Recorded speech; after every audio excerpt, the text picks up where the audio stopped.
Buenas tardes. Gracias a las personas por las que han sido posible realizar este acto. Hoy vamos a hacer el primer acto después de 2 años. Y bueno, una charla de debate en el que van a hacer los dos compañeros recién llegados de la isla de Tenerife. Y bueno, se va a dividir en dos la charla. La primera mitad será sobre la cuestión agraria en la explicación actual de la pobreza en Canarias. Se le ha puesto ese título.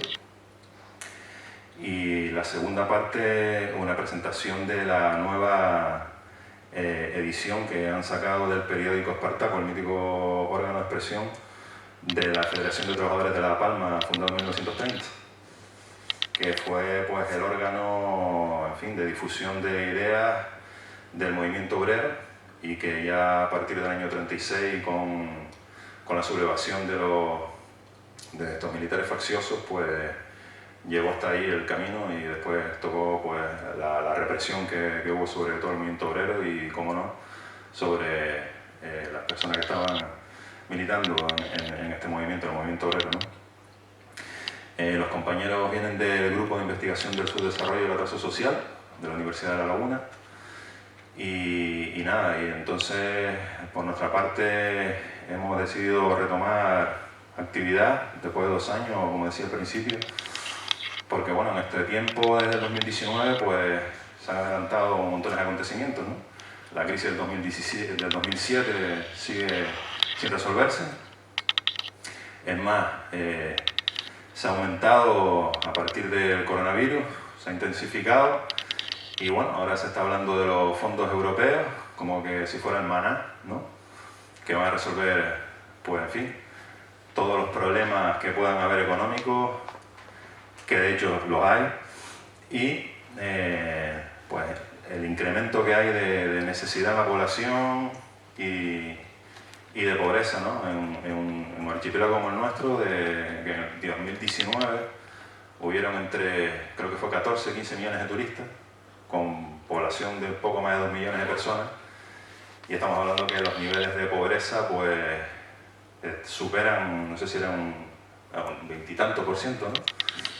Y 40 y tanto más o menos %, por lo menos hace unos meses atrás, creo recordar, en lo que llaman riesgo de exclusión social.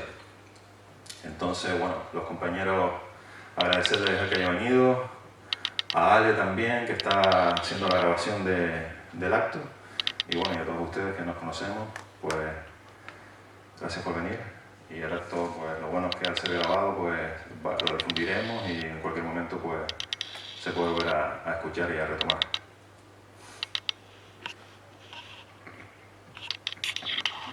Bueno, en primer lugar, buenas noches a todos, a todas, por estar aquí.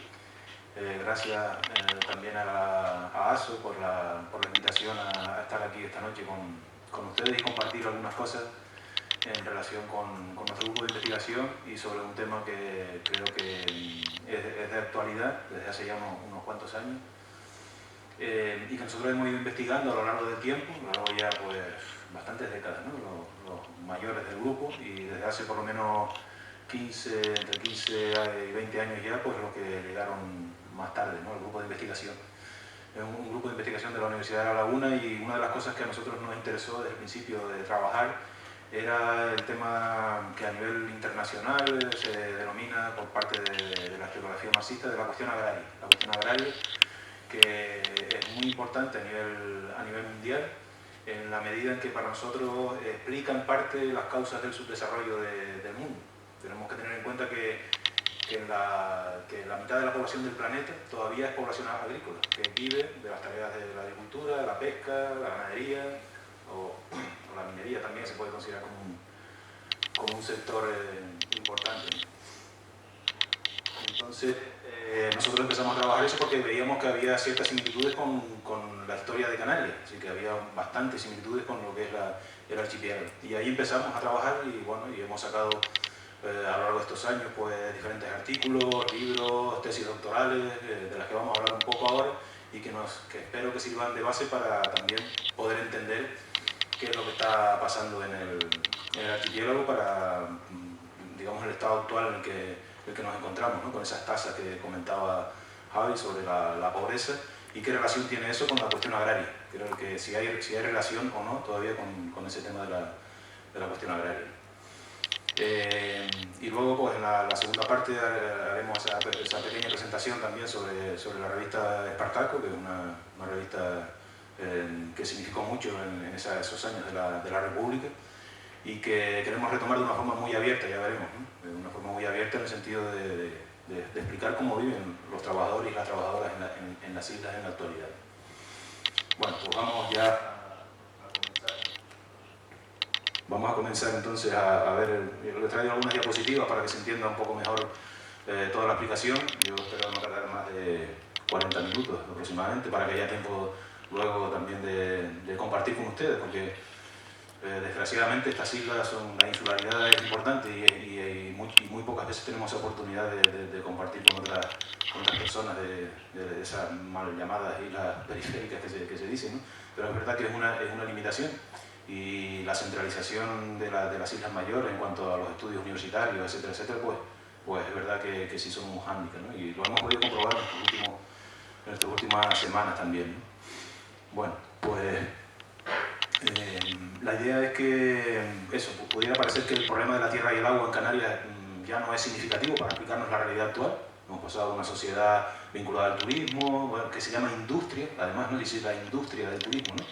Que eso los economistas yo creo que difieren bastante de que se pueda considerar eso como dentro del sector secundario, ¿no? Esa división tradicional de agricultura, industria y servicios, ¿no? Está claro que el turismo es un sector servicio, claramente, ¿no? Pero ya veremos que tiene particularidades en el caso de Canarias, ¿no? Entonces estamos planteando esa idea, ¿no? Decir, bueno, parece que no tiene importancia, pero nosotros sostenemos que sí tiene importancia todavía hoy el tema de la propiedad de la tierra y del agua. Tiene mucha importancia para comprender cómo es digamos que sería la economía política del archipiélago, ¿no?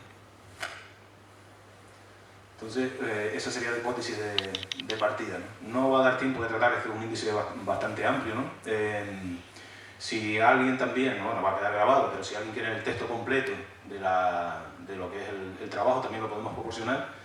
Hoy no hemos traído, pero bueno, a través de Javi podemos mandar incluso un PDF y que ustedes lo miren, y ahí está en extenso todo eso. Entonces yo voy a intentar un poco resumir y plantear, digamos, las cuestiones que yo creo que son más importantes.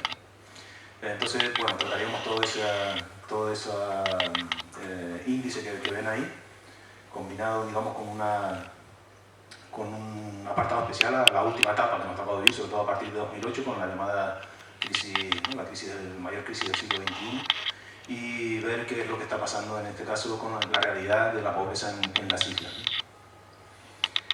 Nosotros la metodología que utilizamos de análisis es el materialismo histórico, es el marxismo, por lo tanto vamos a citar aquí pues, digamos, los conceptos y los elementos que esa forma de entender la realidad, que nosotros consideramos que es la más científica, la más que se acerca a poder comprender nuestro terruño, nuestras islas, pues el materialismo histórico, ¿no?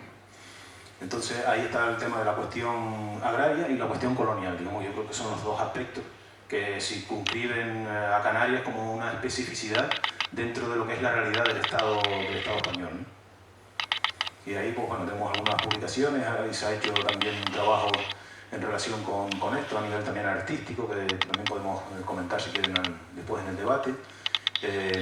Y la cuestión colonial en relación también con el imperialismo, ¿no? Es decir, con la necesidad que tiene Occidente de contar con territorios que sin esos territorios Occidente no sería lo que es en la actualidad, ¿no? Algunos ya un poco pues, pueden ver a qué nos estamos refiriendo, ¿no? Es decir, sin África, sin América Latina, sin el sudeste asiático, sin esos territorios donde está la mayor parte de la riqueza del mundo, Occidente no podría vivir. Bueno, inicialmente el tema de la agricultura que dominó la economía de las islas, pues desde 1800, bueno, históricamente, pero a partir de 1852 hasta 1959, en que, digamos, Canarias fue un archipiélago totalmente agrario, mayoritariamente agrario. Y a partir de los años 60 comienza el cambio de modelo, ¿no? Se han hecho 3 tesis doctorales, el grupo ha participado de ellas, 3 tesis doctorales por ejemplo, la isla del Hierro, de Tenerife y de La Gomera, así que podemos hablar un poco con propiedad cuál es esa situación, cuál es lo que ocurrió en la etapa contemporánea en esas islas con respecto a este tema de la cuestión agraria. Y fíjense ustedes los datos que nos arrojan esas tesis doctorales, ¿no? El tema de la concentración de la tierra en el archipiélago, que es comparado con los lugares del Estado español donde tradicionalmente se habla de la concentración de la tierra, que es el sur, ¿no? De Andalucía y Extremadura, y comparado incluso con Brasil, que es de los países del mundo donde la concentración de la tierra es más importante en estos momentos, ¿no? Bueno, pues ahí vean, por ejemplo, en el caso de Tenerife, ¿no? El Hierro también, aunque parezca mentira, pero el caso de Tenerife, donde el 2% de los propietarios poseían en los años 30 el 54% de la tierra, o el caso ya incluso posterior del 1,6% de los propietarios de La Gomera poseían el 50% de la tierra. Y nos dicen constantemente y nos repiten que La Gomera es una isla de minifundio, que es una isla de minifundio, que es la pequeña propiedad, etcétera, etcétera. Pero fíjense ustedes los resultados que tiene con fuentes fidedignas, ¿no? Del catastro y de los amillaramientos de la isla, esa concentración de la propiedad. Y cuando la comparamos con el caso de Andalucía y de Extremadura, vean que son bastante similares, e incluso con el caso de Brasil. Es decir, que esto es hay que romper la idea de que el archipiélago, la propiedad de la tierra está fragmentada, que son minifundios, etcétera, etcétera. Nada coincide con los estudios reales de la concentración de la propiedad. Entonces, esto ya nos está diciendo que efectivamente el tema de la cuestión agraria es muy importante y que el tema de la concentración de la propiedad es muy importante en el archipiélago, a nivel general.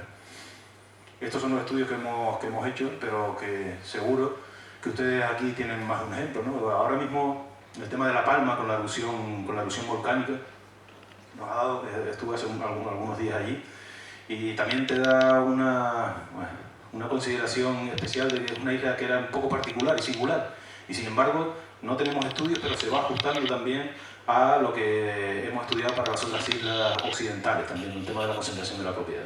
Y si quieren después hablamos un poco de ese tema, ¿no? Por eso he titulado ahí La Gran Propiedad, la migración, el retorno y la erupción volcánica, porque ya se está manejando ahí cómo la gran propiedad y la propiedad del agua en la isla va a tener un factor enorme en eso que llaman la futura reconstrucción de la isla, ¿no? Y ya se está viendo, ¿no? El caso de Fuerteventura, que ustedes conocen mejor, el tema de las tierras comunales de la costa, una isla de señorío, en realidad esas tierras comunales que deberían haberse repartido entre los habitantes de la isla, con el proceso de desvinculación no tuvo lugar, y después con el proceso posterior de desamortización de la tierra, esas tierras comunales pasaron a la gran propiedad. Entonces la base del desarrollo turístico de Fuerteventura está precisamente en las tierras de la costa, que deberían haber sido tierras comunales y tierras, por tanto, de los habitantes de la isla en general, de las comunidades agrícolas de la isla. El caso de Lanzarote, que también hemos estudiado, o se ha estudiado relativamente, es la reconstrucción de los latifundios. Otra cosa que ocurre en Canarias es que sí, es verdad que la tierra se va fragmentando, pero hay momentos determinados en que la tierra se reconcentra de nuevo. En el caso, por ejemplo, de Puerto del Carmen es significativo. Puerto del Carmen, lo que es ahí el centro turístico, eran pequeñas propiedades que cuando llega la inversión turística lo que hacen es comprar a los pequeños propietarios y crean un gran latifundio donde se desarrolla después el centro turístico. O sea que también el latifundio está constantemente construyéndose y reconstruyéndose, ¿no? Se va parcelando, pero se vuelve a concentrar de nuevo. Bueno, y el tema que ponía el caso de Gran Canaria, el conde de la Vega Grande, que normalmente es famoso, ya no vamos a hablar de ahí, ¿no? El conde de la Vega Grande, cuando se aprobó Maspalomas, las reuniones del ayuntamiento se hacían en la casa del conde. Entonces el conde era el que aprobaba las construcciones que se iban a hacer y lo que se iba a hacer en la costa, ¿no? Entonces ese es bastante conocido.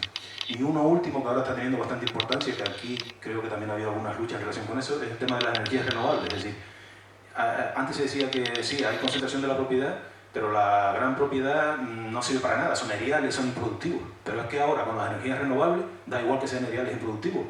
El precio de la tierra está creciendo en Canarias ahora mismo. En el sur de Tenerife les garantizo que ya es difícil pasar por toda la autopista en la zona de vientos de la isla donde no se vean molinos de viento. Incluso algunos de ellos cruzan de un lado a otro de la autopista. Tienen una demanda de la tierra enorme y son generalmente en la costa, como siempre, grandes propietarios los que se están viendo beneficiados. Entonces vean cómo históricamente y hasta la actualidad todo ese tema de la tierra está teniendo mucha importancia. Y no digamos ya el tema del agua. El tema del agua es, sobre todo en las islas, ahora ya dependen menos, ¿no? En el caso dependen menos del agua subterránea en Lanzarote y Fuerteventura, pero en las otras 5 islas el tema del control del agua es fundamental. Y no ha sido posible todavía hacer ni siquiera una tesis doctoral que nos diga cómo está la propiedad del agua.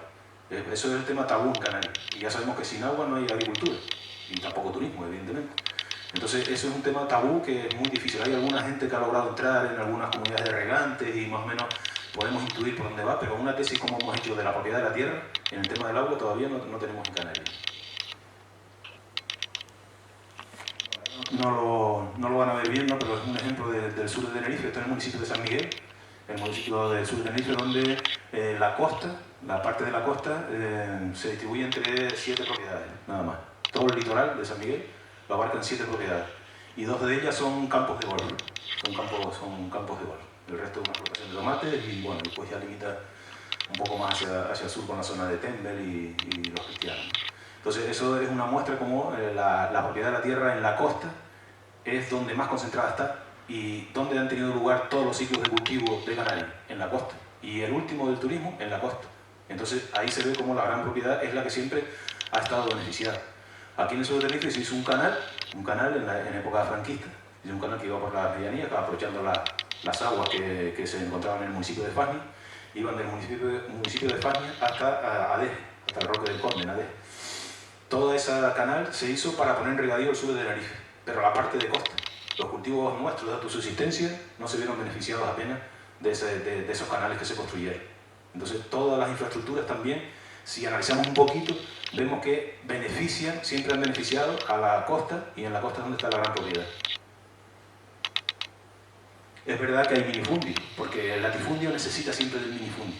O sea, el minifundio que es una propiedad tan pequeña que la familia no puede subsistir con esa propiedad. Y entonces, ¿qué pasa? Que tienen que ir a trabajar ¿a dónde? A las grandes propiedades. Entonces, es verdad que también hay minifundios en las islas, pero es un minifundio que no es rentable, no da ni para una familia para vivir. Entonces, este es el caso de La Gomera, que efectivamente ahí en la zona de Valle de Gran Rey es esa postal típica, casi turística incluso, que se impone, ¿no? Llaman el Machu Picchu Homero, ¿no? Y ahí hay una fragmentación de la propiedad, pero después en la costa, en la zona del Plátano, ya aparecían los grandes propietarios. Y los homeros que vivían aquí tenían que trabajar para los plataneros de la costa, primero del tomate y después del plátano, y cuando ya no pudieron más tuvieron que salir camino de Tenerife o camino de Venezuela en los años 60 y 70. Entonces, ese minifundio nunca ha sido un minifundio de una agricultura familiar, que es lo que le gusta hablar digamos, dentro del ámbito de la Unión Europea, esa defensa de la agricultura familiar. No ha sido posible nunca. De hecho, algunas explotaciones estas se encuentran ya la mayor parte abandonadas, no son rentables y tienen agua, Tienen agua, aquí en Valle de Gran Rey es el mayor naciente que hay en la isla y aún así es incapaz de mantener población campesina y los homeros siguen saliendo, siguen emigrando fuera de sus islas porque no tienen para trabajar en la misma, ¿no? Mientras que el agua y los terrenos de cultivo están prácticamente abandonados. O sea que el minifundio, criticamos el minifundio, pero también criticamos el latifundio en el sentido ese, porque no crea una estructura familiar en la agricultura siquiera. Bueno, a eso se une el tema también de las relaciones de producción, es decir, históricamente las relaciones entre el latifundio y el minifundio y de jornaleros sin tierra, familias jornaleras sin tierra, se ha hecho a través, sobre todo muy conocido en el caso nuestro, a través de la medianería o de la parcería, es decir, son estructuras totalmente que no son capitalistas. Ojalá estas sí lo fueran capitalistas en ese sentido y las luchas serían otras, pero es que el tema de las relaciones feudales siempre ha entrabado el desarrollo digamos, económico de las islas y por eso el atraso en parte se explica, del archipiélago, en parte se explica por esas relaciones que han pervivido hasta la actualidad. Estos días lo hemos visto en La Palma, todavía hay medianeros en La Palma, en el cultivo del plátano, todavía quedan medianeros. Los propietarios simplemente, ahora ya se ha tecnificado mucho el proceso productivo y prácticamente el propietario va y le dice corta esta piña, esta y otra, y después viene de la cooperativa, las corta, se las llevan y el que riega y eso es un medianero que gana un pequeño sueldo o parte de la producción que se la dan a ellos. O sea, sigue subsistiendo. En el plátano, que es nuestro cultivo, digamos, de exportación más importante que ha habido en el último siglo. Entonces estas relaciones pervivieron en muchos sitios, y ya digo, pervivieron en la actualidad, pero pervivieron aproximadamente hasta los años 70, 80, dependiendo de la isla, han llegado. Una de las causas de la migración de Fuerteventura precisamente fue el tema de los jornaleros que trabajaban a medias en las grandes propiedades de la isla y que no tenían para subsistir, y con esos jornaleros se hizo el puerto de la Luz de Las Palmas, es decir, todos los inmigrantes majoreros que salieron fuera de la isla, porque la opresión de la gran propiedad en la isla es importantísima. Eso tiene mucho que ver, es una hipótesis a plantear el tema de Fuerteventura con el tema de la desvinculación del siglo XIX y el tema de la desamortización también, ¿no? Porque siempre se compara, si se fijan, siempre comparan Lanzarote con Fuerteventura. No dicen, no, en Fuerteventura sí hay una agricultura familiar, etcétera, etcétera. Es que los majoreros nunca han tenido ese empoderamiento para crear una agricultura familiar, etcétera, etcétera. Pero las causas están en la historia particular que ha tenido Fuerteventura con respecto a la otra isla, en este caso la comparativa que se hace, ¿no? por las similares condiciones físicas que hay en lo mismo. Entonces es un tema a estudiar, y hay una idea de menosprecio también hacia el campesino majorero en ese sentido, que ha permanecido hasta la actualidad, y yo lo he oído en ámbitos universitarios también. Y creo que no obedece, o sea, no es real, no se explica cuáles son las características históricas de por qué sucede eso, ¿no? Bueno, el tema, ese tema es escabroso. Nosotros hemos hecho, no de cientos, no hemos hecho, es probable que sí, pero hemos hecho decenas de entrevistas a personas que trabajaban en el mundo agrario en aquellos años, ¿no? Y en plena época franquista, o sea, el tema de la captación de tierras no es histórica, es que esto viene del otro día. Sí, en los años 50 y 60 ocurrían cosas como esta, ¿no? Decía este señor que está en el Valle de Weimar, en Tenerife, decía, sí, ese cabrero lo tenía él, que todo esto aquí arriba era de él. Y tú sabes por qué era de él, porque el cabrero iba con las cabras e iba poniendo majano. Hoy lo ponía aquí, mañana lo ponía en el cantero mío, y así se cogía todo lo que le daba la gana. Del monte se cogió medio monte, y aquí abajo toda esa costa era de esa familia. Es decir, que ellos robaban, aprovechando el régimen que hubo en aquellos momentos, los grandes propietarios robaban a los pequeños propietarios las tierras, y no podías decir nada porque ese propietario representaba al régimen también. Entonces eran expropiados. Y nos quitaron el monte también. Es decir, eso de los majanos es que el monte llegaba a lo mejor hasta los 500 metros de altitud, y ellos cogían los majanos y lo subían hasta los 600 metros de altitud. Y todo ese monte se lo cogían ellos. Por eso hay fincas enormes que están dentro de lo que tú dices, bueno, ¿cómo va esta finca va a estar en pleno monte ahí? Es precisamente por ese tipo de apropiaciones que fueron haciendo los grandes propietarios y que ha permanecido hasta hoy, ¿no? Y con la connivencia de las autoridades, Pues eso se estuvo produciendo hasta hace 50 años, todavía se está produciendo. Es decir, no es una cosa que venga del siglo XVI, XVII o XVIII, ¿no? Que se pierde mucho en el tiempo ahí, ¿no? Sino que ha sido una cosa relativamente reciente, ¿no? Bueno, esto no entro mucho, ya se conoce más el tema del pacto colonial, ¿no? Lo que se hizo aquí es realmente un pacto en el que decía que la agricultura de regadío de productos exóticos de exportación, para eso se dedicaban las tierras de los grandes propietarios, y a cambio desde el exterior no venían los alimentos y las manufacturas. Eso es un pacto colonial, eso es lo mismo que se hizo en África, es exactamente el mismo pacto que se hizo. Y funcionó a través de la ley de Puerto Franco, que ya conocemos todos. La ley de Puerto Franco hoy es el REF, el régimen económico y fiscal, y eso todos los partidos políticos, cuando hablan del REF, todos al unísono, nos dicen que esa es la idiosincrasia de los canarios y de las Canarias. Es decir, que eso es una cosa como que irrenunciable, que el REF es el que ha dado la vida a estas islas, y por tanto eso es intocable. Y van desde el arco de la izquierda hasta la derecha más conservadora, ¿no?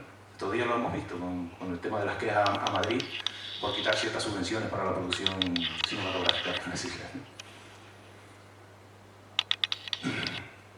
Bueno, esto era cómo se hizo ese proceso de colonización del regadío en el sur de Tenerife, ¿no? A través de cuartería, con la migración de los campesinos pobres que venían. El estudio que nosotros tenemos del sur de Tenerife, algunos venían de Fuerteventura, de Lanzarote también, con vecinos pobres, o de las medianías altas de Gran Canaria, de las medianías del sur de Tenerife, de las medianías del norte, y también de La Gomera o del Hierro en menor medida, ¿no? Entonces, todo eso engranaje de la agricultura de exportación se hizo con mano de obra que recibía después aquí en las cuarterías, ¿no? Y en estas cuarterías, es un plano de las cuarterías, en cada familia habitaba un poco como las ciudadelas, pero construidas en el campo por parte de los grandes propietarios. Los campesinos vivían dentro de la finca. Cuando los campesinos empezaron a intentar escapar de la finca para ir a trabajar en la construcción con el modelo turístico, los grandes propietarios decían, si te vas y no trabajas para mí en la finca, tienes que abandonar la casa también. Y lo obligaban a la casa. Y al final, cuando vieron que ya la agricultura iba decayendo, les vendieron las casuchas, se los vendieron a las familias campesinas que trabajaban tantos años para ello. y por bastante dinero, ¿no? Bueno, y después, como colofón, digamos, como parte cimera de esa estructura, de esa economía política, estaría el caciquismo. No voy a hablar aquí del caciquismo, ustedes conocen bastante de todo ese tema, pero el caciquismo es realmente la forma de gobierno que hay en las islas. Aquí no hay una estructura democrática, hay una estructura caciquil. Caciquil en el sentido de que tenemos leyes, sí, efectivamente tenemos leyes, pero el gobierno se hace, digamos, subvirtiendo esas leyes y aparentemente nadie dice nada, ¿no? Y la gente se ve abocada a vivir bajo ese sistema. Si quieren también hablaremos un poco de este tema, ¿no? Lo tenemos en el Hierro, lo tenemos en Tenerife, ¿no? En esas tesis doctorales así vacías, ¿no? Esta foto de como unas lluvias torrenciales que hubieron y el medianero llevó en brazos al gran propietario porque corrió el barranco y no podía pasar porque no se mojaran los tenis. Entonces, ese constructo político, aparentemente, se va desde la base de los ayuntamientos y llega hasta las estructuras de gobierno, incluso a nivel estatal, ¿no? Y no cambia, ¿no? Entonces, ese tema del caciquismo es un elemento consustancial, ¿no? Esto existe también en otras partes del mundo. En América Latina se llama también caciquismo, en Brasil se llama coronelismo, en los Andes se llama gamonalismo. Son esas estructuras, digamos, políticas que aparecen porque la influencia de la gran propiedad en el desarrollo económico y social, político, educativo, etcétera, etcétera, de esos países. Bueno, eso hasta 1959. En 1959 he puesto esa fecha para el tema del plan de estabilización del franquismo y es cuando se inicia el desarrollo turístico, ¿no? En el archipiélago, todos lo conocemos, ¿no? Los primeros vuelos charter que llegan a las islas, etcétera, etcétera. Entonces hay un cambio de modelo, ¿no? Y aquí lo tienen especificado, ¿no? Ven ahí, esa es una finca de la compañía Entre Canales, que está en Playa Feñabé, que era una finca totalmente de plátano, ahí en verde lo tienen, ¿no? Como era la finca, una finca de plátano, y se transforma en una urbanización turística. De eso allí ocurrió de la noche a la mañana. Por ejemplo, esta finca, recuerdo yo, que esto estamos hablando ya de finales de los años 80, esta finca estaba arrancando plataneras antes de que se aprobara el plan, las normas subsidiarias de ADE. Esto pertenece al municipio de ADE. Es decir, ya ellos sabían que el ayuntamiento eso se iba a aprobar y como estaban llegando los capitales europeos y había que empezar a darle un funcionamiento, pues incluso antes se arrancaban las plataneras para ir haciendo ya todo el proceso urbanístico de la zona, ¿no? Eso del tema del planeamiento, bueno, podríamos hablar largo y tendido, ¿no? Fíjense ustedes, esto es para que vean cómo ha sido, es un resumen de 5 o 6 mapas en el que ustedes van a ver cómo se transforma totalmente un territorio, que esto sería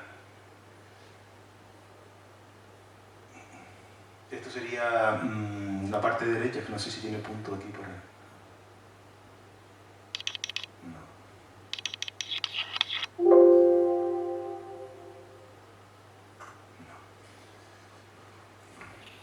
Esto sería en el municipio de Adeje.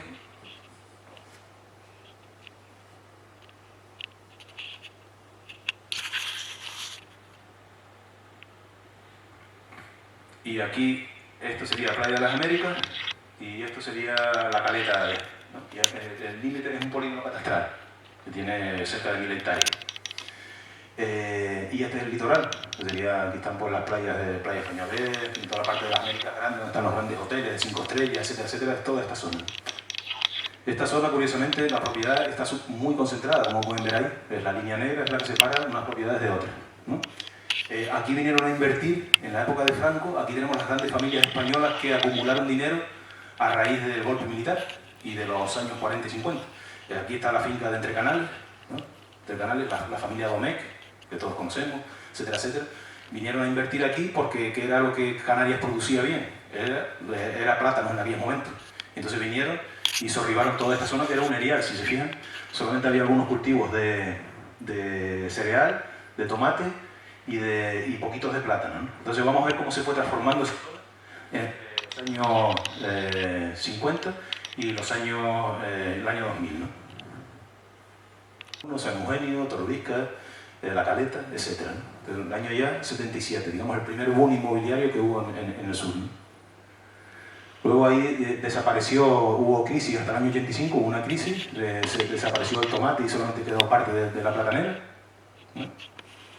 Pero ya en el 93, vean, otro boom inmobiliario que fue el del 86 al 89, que fue cuando España entra en la Unión Europea, hay libre circulación de mercancías, de personas y de capitales, y entonces llegan los capitales europeos prestos a invertir en el negocio turístico. Entonces, fíjense ustedes cómo las fincas de esos mismos propietarios, ellos mismos van recalificando esos terrenos y los van convirtiendo en urbanizables para el desarrollo turístico. Y ya finalmente en el 2008 se aprueba aquí en esta parte de la finca. Esta finca solamente con esta finca podríamos hablar de la historia de Canarias desde la conquista hasta la actualidad. Esta finca de aquí es la finca de Faife, que tenían en el sur de Tenerife. Faife fue asumida después por la multinacional norteamericana, la United Fruit. Entonces esta es una finca que viene de la época del señorío, que Adeje era parte del señorío de Adeje, de los condes, de La Gomera, que después enlazaron con los pontes de Adeje, y viene de esa época de la conquista, y podemos seguir la historia de Canarias perfectamente a través de esta finca. Y el último paso fue reconvertirla en un campo de golf para el desarrollo turístico, ¿no? Entonces, es un ejemplo clarito de cómo ha sido todo el proceso en el caso del sur de Tenerife, pero que es extensible a muchos otros espacios. Bueno, y en medio de eso, claro, se produce ese abandono de la agricultura, una agricultura que es riquísima. Hay que hablar aquí un pequeño, entre paréntesis, la agricultura yo trabajo en temas de sistemas agrarios tradicionales también, y un último artículo que hemos hecho, hemos delimitado en el archipiélago canario hasta cerca de 40 sistemas agrarios diferenciados, porque claro, el archipiélago es un pequeño continente, entonces la altitud y las condiciones climáticas, edáficas, etcétera, etcétera, han hecho que esta agricultura sea una agricultura potente a nivel mundial. Si esto estuviera, en lugar de estar en donde estamos, estuviera en otro país, esa agricultura, incluso a nivel de biodiversidad antropogénica, de formas de cultivo, sembrar, fíjense ustedes, esto es en Lanzarote, es un cultivo de milio nana, que es una variedad nuestra, también una variedad ya propia, ¿no? En verano, en secano, en una duna. Fíjense ustedes, lo que ha sido capaz de producir aquí esas pequeñas familias campesinas oprimidas porque no tenían tierra, en busca de su sustento, y han creado sistemas agrarios tan potentes como este. Esto aquí llegó un mexicano, un ingeniero agrónomo mexicano una vez, se puso de rodillas y alabó a la planta y dice: ¿cómo es posible que ustedes hayan hecho esto aquí? Sembrar el milio, que es un cultivo subtropical, ¿no? Y que hayan plantado, generado aquí, y con una producción igual al milio que tenemos nosotros en México, ¿no? Entonces, ahora se paréntesis porque a veces se dice: no, es que Canarias, claro, es que nosotros no tenemos recursos para subsistir, esto conformarse con el turismo y poco más, y nada más lejos de la realidad. Los recursos que tienen las islas son, para la población que hay, suficientes y más para la población con los recursos naturales que tiene el archipiélago. Lo que pasa es que hay una organización social que es la que no permite ese desarrollo. Entonces hubo un abandono generalizado, de tal manera que de 160.000 hectáreas que cultivábamos en los años 50, 60, hemos pasado a 49, no, estamos ya en 40.000 hectáreas. Y la mayor parte de esos cultivos son para plátano y tomate, fundamentalmente. Entonces, junto con el desarrollo turístico se dio el abandono de la agricultura tradicional. Bueno, simplemente la estructura del PIB, que es una economía terciarizada totalmente, mucho más que la del Estado. Esto que ya sabemos también, ¿no? de cuánto vale ya, qué poder tiene en la economía de las islas el turismo, ¿no? Esto ya ha salido mucho con el tema de la pandemia, lo hemos comprobado perfectamente. Es decir, ustedes aquí lo habrán visto en Fuerteventura, que habrá sido, no sé, no visitaba las zonas turísticas. Yo la visité justo cuando terminó el confinamiento en Playa de las Américas Cristianas y tenía miedo de estar por ahí porque es que no había nadie. Y hablaba y retumbaba la voz en los edificios, no había absolutamente nada, todos los hoteles close, cerrado totalmente, ¿no? Ahí nos dimos cuenta realmente de cuánto se depende en estas islas, ¿no? Y creo que Fuerteventura, más todavía incluso, del tema del turismo, ¿no? Nunca en la historia de Canarias se dependió tanto de un solo sector como ahora en la actualidad. Ni siquiera en la época agrícola hubo tanto porcentaje trabajando en la agricultura como dependencia del sector servicios tenemos ahora. Es decir, somos más dependientes que nunca. Y de un sector que además es totalmente externo, que no depende de nosotros, no podemos controlarlo, ¿no? Bueno, ese es un poco el negocio turístico para que lo vean claramente. Fíjense ustedes. Esos son el Producto Interior Bruto de países africanos. Todos esos países africanos tienen menos PIB que Canarias. Sí, países como Costa de Marfil, como Senegal, como Burkina Faso, como Mali, Benin, Nigeria, y todos esos países del oeste de África tienen menos Producto Interior Bruto, generan menos riqueza que Canarias, que son 7.200 kilómetros cuadrados, que son unos peñascos en el Atlántico. Eso se nos dice a veces de la dependencia canadiense, nosotros somos riquísimos, es decir, generar cerca de 50.000 millones de euros en tan poquito espacio de territorio, eso no lo hacen pocos lugares del mundo. O sea, la productividad por kilómetro cuadrado de Canarias es muy superior a la de cualquier otro lugar de España. Si quitamos Madrid o Barcelona, que son urbes que concentran parte del aparato industrial y de servicio, ¿no? Pero esto es un negocio de los más grandes que hay en el mundo. O sea, a veces no tenemos idea de cuánto se mueve aquí y de cuánto importante es este desarrollo turístico para, digamos, para las ganancias que después vemos que se van fuera, claro, es el tema. Bueno, con salarios bajos y tratos semifeudales. Es una cosa que nosotros hemos incorporado. Es decir, claro, aparentemente, al pasar al turismo, ya desapareció la medianería. Y ya desapareció el viejo trato que tenía el gran propietario con el medianero de opresión, etcétera, etcétera. Y no ha desaparecido eso. Ahora lo tenemos reflejado en las trabajadoras y las trabajadoras del sector turístico, donde ese trato, que ya hablará la compañera luego con el tema de la revista de Espartaco, ese trato sigue siendo un trato semifeudal. Yo cuando hacíamos las entrevistas nos decían ellas que no podían coger los ascensores de los clientes, las camareras de piso, que tenían que ir por otro sitio o por las escaleras, ¿no? Entonces, hablando con ellas de ese tema, fue saliendo ese tema del trato, la semifeudalidad, sobre todo donde se manifiesta ahora es en los bajos salarios y en el tema del trato, de cómo los empresarios tratan a los trabajadores y a las trabajadoras. Y eso es un elemento que existía en aquella época agrícola, pero que se traslada al mundo del turismo en la actualidad. Y es una cosa que, digamos, nosotros hemos aportado con nuestras investigaciones a partir de que Canarias se va transformando poco a poco en una economía agraria, en una turística, ¿no? No podemos, si quieren, después en el debate también lo planteamos. Aquí es el tema de la agricultura, es decir, como la jornalera, le decía, hubo una entrevista con una jornalera y la compañera que estaba haciendo la entrevista estaba por fuera de un bar y la compañera jornalera hablaba en voz baja, porque temía que le escucharan hablando de cuál era la relación contractual y cómo era el trato en el trabajo. Entonces hablaba bajito para que no la escucharan por si acaso después se tuviera repercusiones en su trabajo, ¿no? Y están hablando aquí del tema de ir al baño. O sea, el elemento fundamental es ir al baño. ¿Cuántas veces puedes ir al baño? Y entonces decían, no, claro, cuando vienes por la mañana puedes, después tenemos un descanso y eso, pero más de una vez o dos no puedes ir al baño. Y digo, bueno, y si la mujer tiene la menstruación, no tiene tal cual, tiene que cambiarse en varias ocasiones y tal cual, pues eso estaba restringido también, ¿entiendes? Entonces el tema ese del trato, ese es lo que hablamos nosotros del tema del trato, ¿no? Que es un trato que supuestamente en una economía capitalista no existe. Donde el capitalista de 8 horas trabaja, 8 horas te pago y tienes tus derechos consolidados supuestamente. Cada vez en Occidente lo tenemos menos, de verdad. En Occidente, en el norte hay cada vez menos.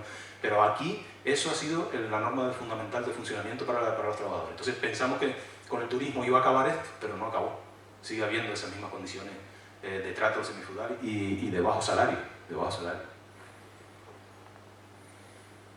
Bueno, el negocio es increíble, es decir, algunos autores dicen que en torno al entre el 15 y el 30% del negocio turístico queda en las islas.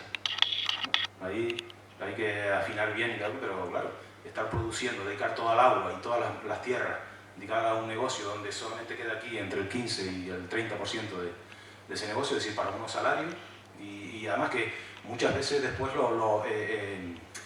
aunque la riqueza queda aquí, todo lo que es la infraestructura, de ordenadores, maquinaria, etcétera, etcétera, todo eso nosotros no lo producimos, así que después, aunque se quede aquí ese 30%, después tenemos que volver a comprar fuera para poder después seguir disponiendo de esa maquinaria. Así que realmente yo me aproximo más al 15%, que sería sobre todo en cuestiones de salarios bajos, que más que en el 30%. Esto fue un estudio que cuando hicimos la tesis doctoral del tema del capital financiero. Aquí esto era exorbitante, el tema de los préstamos a las constructoras, las inmobiliarias, en el entorno de una organización tipo que fue San Eugenio, de aquella zona que vimos antes de los mapas de cambio de uso del suelo. Y los préstamos eran increíbles, o sea, los préstamos al sector inmobiliario eran más baratos, pero más baratos en el doble que los préstamos al sector agrícola. Es decir, que un agricultor que quisiera pedir un préstamo para hacer una explotación agrícola le costaba doble los intereses que si tú ibas a hacer un hotel o un complejo de apartamentos. Entonces, claro, ¿por qué se acaba la agricultura?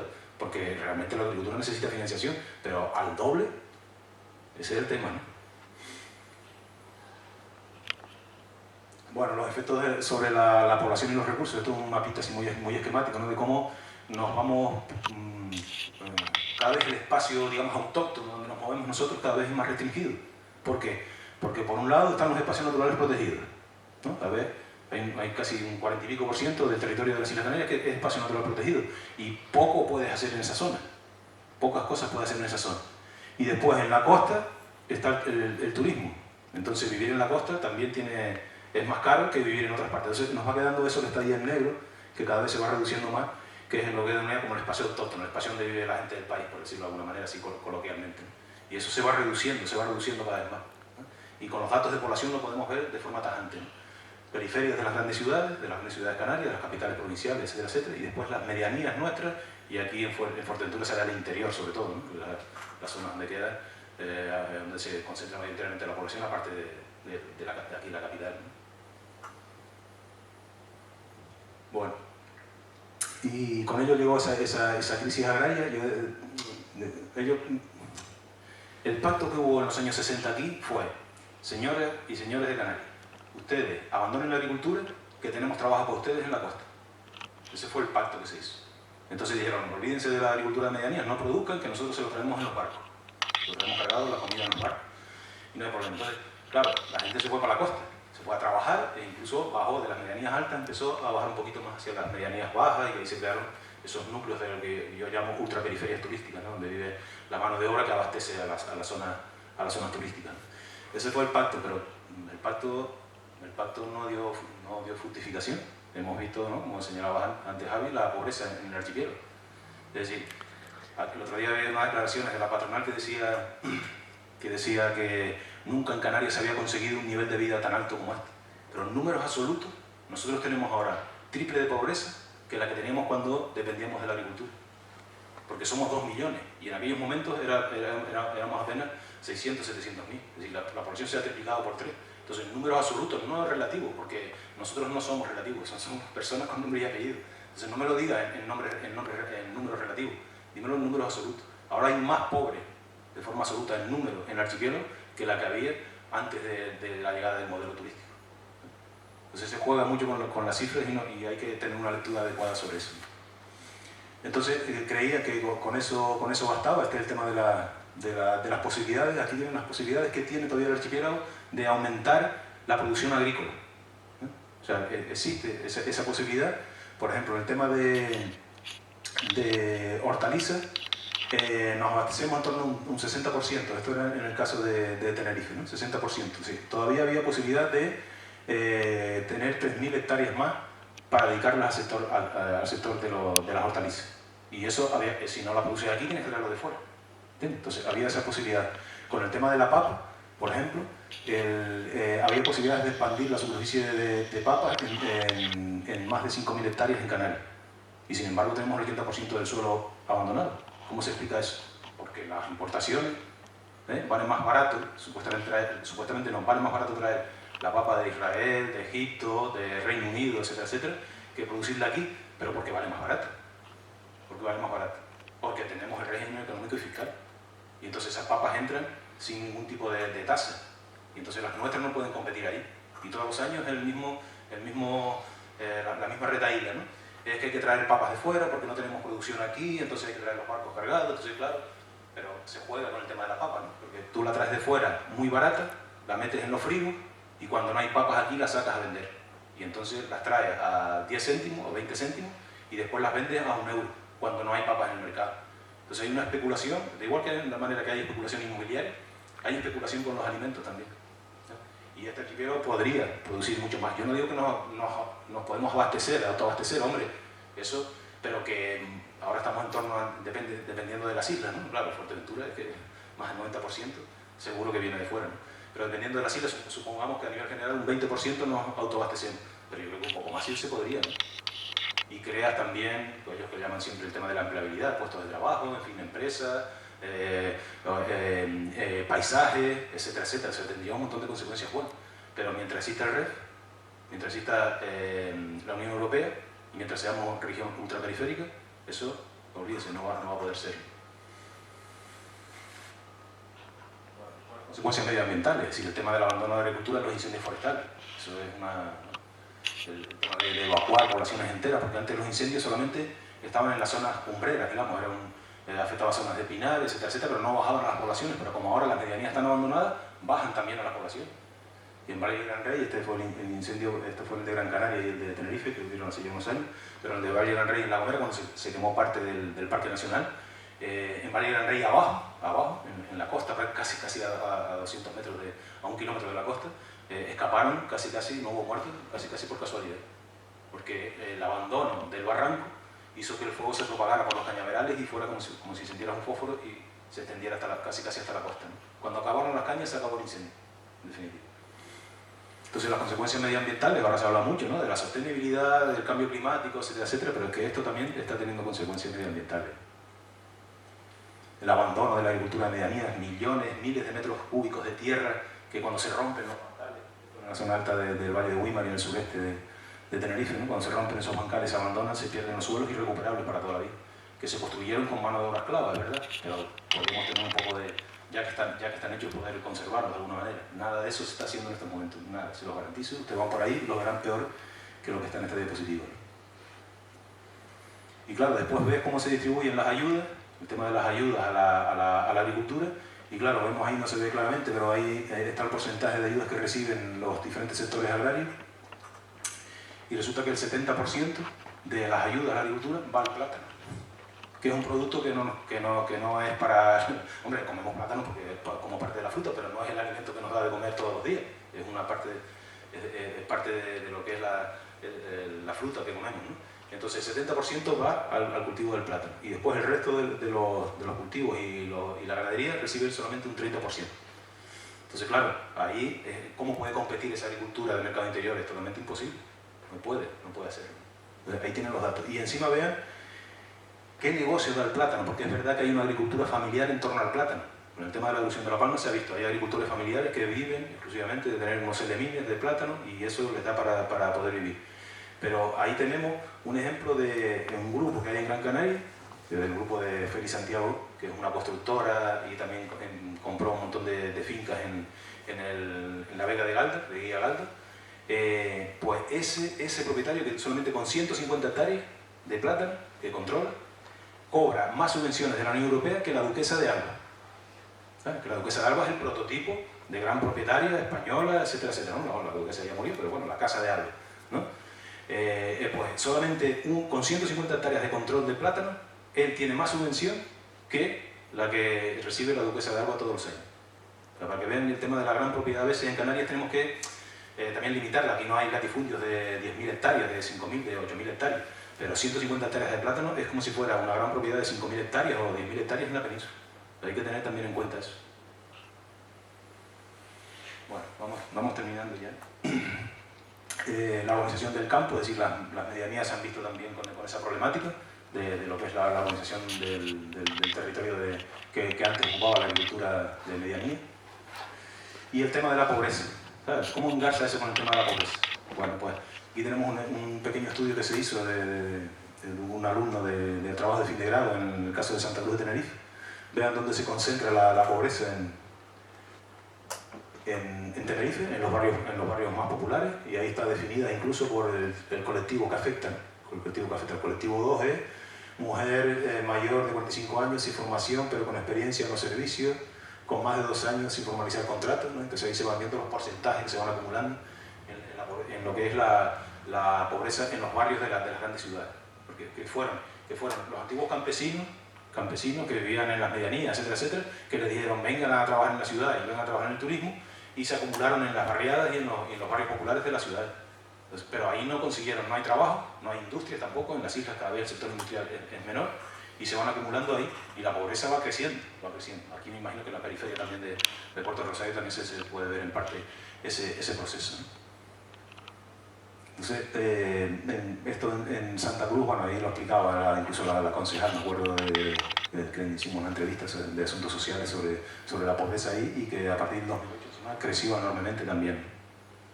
claro, se paralizó todo, ¿no? El tema de los grandes hoteles y las camareras de piso, que ya hablaremos luego también, ¿no? De todo lo que eso supone. Y aquí hay que ir estudiando desde el punto de vista de lo que es el ejército industrial de reserva. Es decir, el capitalismo en Canarias necesita entre un 20 y un 40% de población en ese ejército industrial de reserva, que esté ahí dispuesto para cuando viene una campaña importante de desarrollo inmobiliario o turístico, o etcétera, puedan acceder con trabajos precarios al mismo. O sea, el paro no va a desaparecer aquí nunca, no va a desaparecer nunca. Y de hecho, el otro día daban los datos, que fueron escalofriantes, los datos del paro juvenil en Canarias ha llegado al 60%. 60, o sea, 2 de cada 3 jóvenes estuvo parado, y es verdad que era el confinamiento y la etapa del COVID, ¿no? Que fue la etapa más dura, pero ya en esta última fecha, y la ministra de Trabajo vino aquí y lo dijo, ¿no? O sea, no tuvo consideración en decir el 60%, que es la tasa de paro juvenil de las más altas del mundo. O sea, ni siquiera en Sudáfrica o en países del tercer mundo existe esa tasa de paro juvenil, es impresionante. O sea, de Palestina y Sudáfrica, ¿no? Eran los dos países que decían, ni siquiera en Palestina, o sea, imagínense ustedes. Entonces, claro, es una problemática enorme porque nuestra juventud es la mejor, dicen que es la mejor formada de la historia. Es decir, que muchos de esos también parados o jóvenes han estudiado formación profesional, no han estudiado carreras universitarias, etcétera, etcétera, y no tienen acceso al mercado laboral, porque una economía que se basa solamente en el turismo es muy difícil que pueda llegar a hacer eso. Entonces, ese tema hay que estudiarlo ahí, esto no da tiempo de explicarlo, pero nos vamos cada vez más hacia un concepto que yo creo que cada día se va imponiendo más. Esto fue, fíjense, las tasas de paro en el norte del Tenerife, fue un estudio sobre la pobreza que hicimos en el Valle de la Orotava. Justo después de 2008 llegaron a algunos municipios a tener 60% de paro. O sea, en el Valle de la Orotava, en el municipio de la Orotava, que es el que tiene el 42% de paro, de repente, de un día para otro, prácticamente en unos meses, se paró la misma población que la que tenía el municipio de Huímar, unos 10.000, 15.000 habitantes, de repente, en pocos meses, pasaron al paro. Y claro, ahí las tasas tan grandes, ahora no es así, evidentemente, pero mucha gente lo pasó así. Pero sí, de otra manera, igual cambia ahora, pero dentro de un año o 2 años, vuelve otra vez. Claro, por eso es necesario ese ejército de reserva.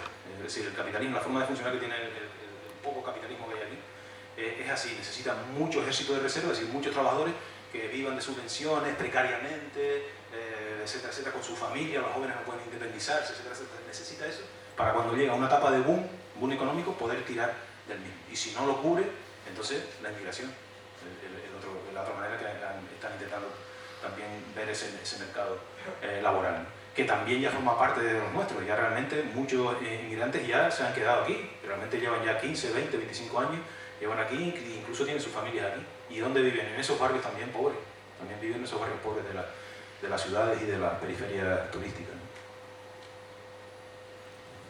Bueno, por el caso de Gran Canaria, ven qué poquito hemos cambiado, ¿no? Este es un titular de periódico que decía: la vergüenza dura 2 siglos, las cuarterías. Recuerdan que veíamos, ¿no?, en la época del tomate y del plátano se crearon las cuarterías. Todavía quedan cuarterías en Gran Canaria, en el sur de Gran Canaria. Miles de personas viven allí todavía. Y las casas no son suyas, todavía son del conde, algunas de ellas. O sea que vean ustedes cómo estamos en una situación que no es tan mayoritaria, pero que la pobreza que nos decían que iba a acabar con el desarrollo turístico, resulta que en la periferia más cercana está creciendo la pobreza nuevamente. En fin, esta sería la situación, ¿no? Aquí recurrimos que poco ha cambiado en la historia de estas islas en 70, 80 años, ¿no? Guillermo Ascanio, cuando hablaba de la crisis económica del proletariado canario, ¿no? Dice: este es el planteamiento real de la situación en Canarias, con toda su vida económica en las manos de unos cuantos capitalistas, en su mayoría truos extranjeros al estilo Fife, convertida en una semicolonia que explotan estos elementos al amparo de los poncios que nos envían de Madrid para gobernar los pacíficos isleños. Se puede aplicar, y creo que se puede aplicar perfectamente al día de hoy, solo que en aquella época éramos 300 o 400 mil y ahora somos más de 2 millones de habitantes. Bueno, pues el tema es cómo plantear, ¿no?, esa idea de cómo se rompe ese pacto colonial entonces. Como esto ya entra en el tema de qué se puede hacer para romper ese pacto colonial que deja que haya un 30% de paro normal, que además ese 30% de paro es engañoso. Ya hay gente que no se apunta a las oficinas de empleo. Y es que ya pasan de buscar empleo directamente. O sea que esas cifras hay que verlas también, ¿no? Paro juvenil, etcétera, etcétera, esa mayor dependencia otra vez, ¿no? Que creíamos que iba, el presidente del gobierno autónomo dijo en el 2008 que Canarias necesitaba más talento y menos cemento, ¿no? Decía eso, ¿no? Y entonces al año siguiente decía que el turismo nos salvará. Y ahora estamos viendo con la pandemia la misma frase también, que el turismo nos salvará, ¿no? Entonces no hemos cambiado mucho. Entonces ese pacto colonial, la historia de tradición de lucha que ha tenido este pueblo, ¿no? El pueblo canario a lo largo de la historia, que no conocemos prácticamente, no sabemos nada. O sea, yo preguntaba por Guillermo Ascanio estos días que se ha celebrado el aniversario de su nacimiento, el 30 de octubre de 1907, ¿no? Y preguntaba a la gente joven, a la gente mayor, y no saben quién es Guillermo Ascanio. Y no saben la figura de Guillermo Ascanio que ocupó en la historia de las islas y en la guerra civil. O sea, Guillermo Ascanio fue el único alto general de la República que se opuso al golpe de Casado. Que si no hubiera triunfado el golpe de Casado, 3 meses después empezó la Segunda Guerra Mundial y España hubiera entrado con las potencias aliadas y la República en la lucha contra el fascismo y no hubiéramos soportado 40 años de dictadura. Y casi nadie sabe eso. Casi nadie sabe el papel de una figura tan alta, tan elevada, quizás el mayor intelectual y luchador que ha tenido Canarias en su historia. Y nuestros hijos y nuestra gente no conoce la figura de eso. En cualquier lugar civilizado del mundo ocuparía plazas, monumentos, etcétera, etcétera. Y no lo conocemos. Aquí le traemos también precisamente por el aniversario, le traemos un número especial de la biografía de Guillermo Ascanio que se la podemos repartir para quien le interese al final. Bueno, y eso es un poco algunas de las ideas que quería tener. Es muy largo porque no se puede explicar todo en un ratito, pero más o menos de las cosas que queríamos que vieran hoy y que espero que también se hayan sentido identificados también con la isla esta, que yo conozco menos, pero espero que les haya servido también para comprender un poco Fuerteventura.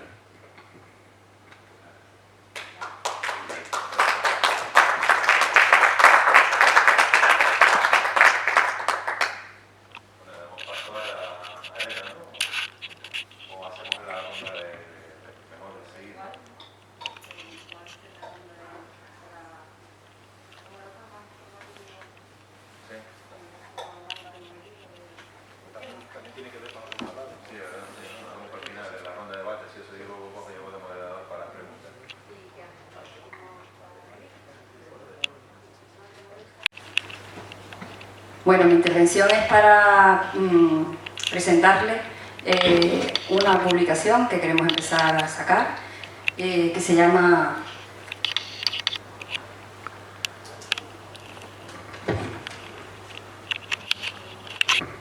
Espartaco, nueva edición. Intenta ser el portavoz de grupos obreros que se encuentran en situaciones precarias. Empezamos haciendo la presentación con el grupo del sector turístico, las camareras de piso. Aunque Víctor creo que va a presentar primero a un personaje, ¿no? Palmero. Para recordar también, ahora que se va a Bueno, las trabajadoras de pisos del sector turístico en Canarias ocupan entre 15.000 y 17.000 puestos de trabajo de los 100.000 que tiene el territorio nacional.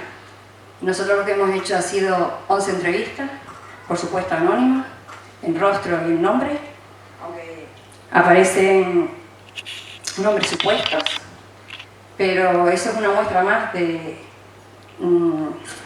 el miedo que se tiene a denunciar la falta de los derechos, el incumplimiento de ellos y la denuncia de ellos. Perdón, que estoy un poco nerviosa.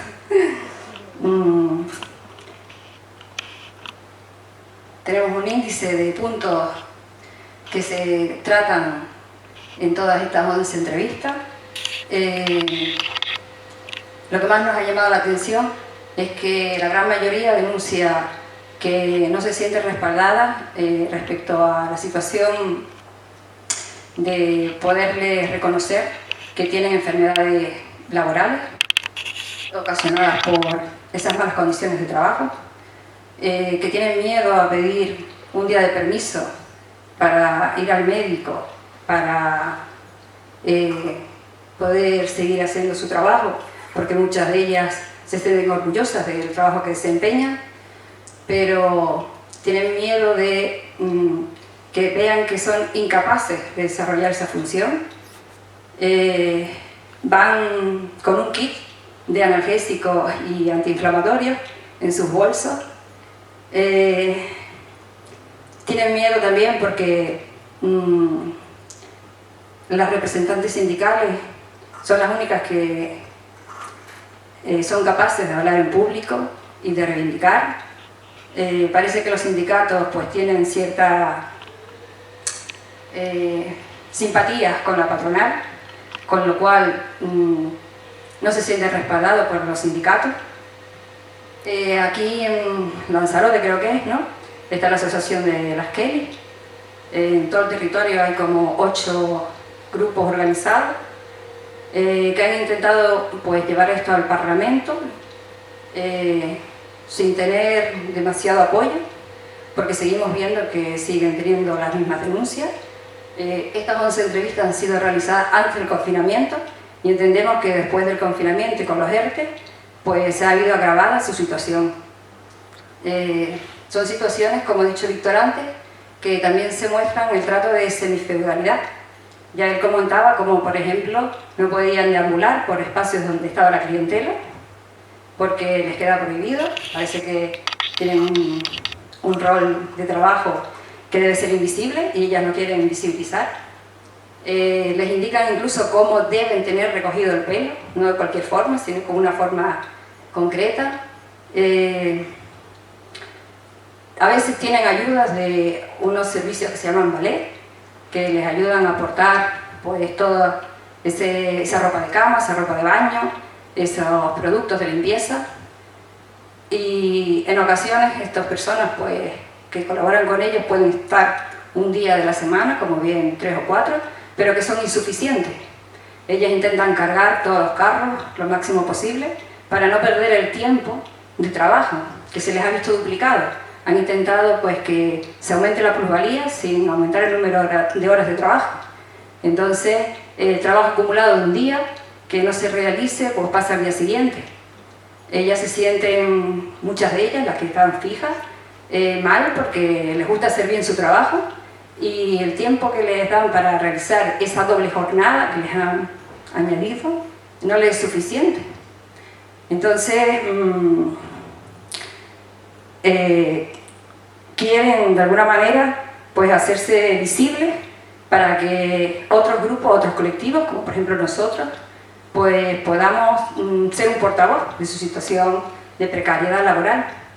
En el 2019 creo que fueron al Parlamento Europeo también a presentar una solicitud de denuncia de este trato, pero yo he estado curioseando por ahí por las redes y no he visto una resolución para esta situación. Creo que sigue siendo denunciable, grave y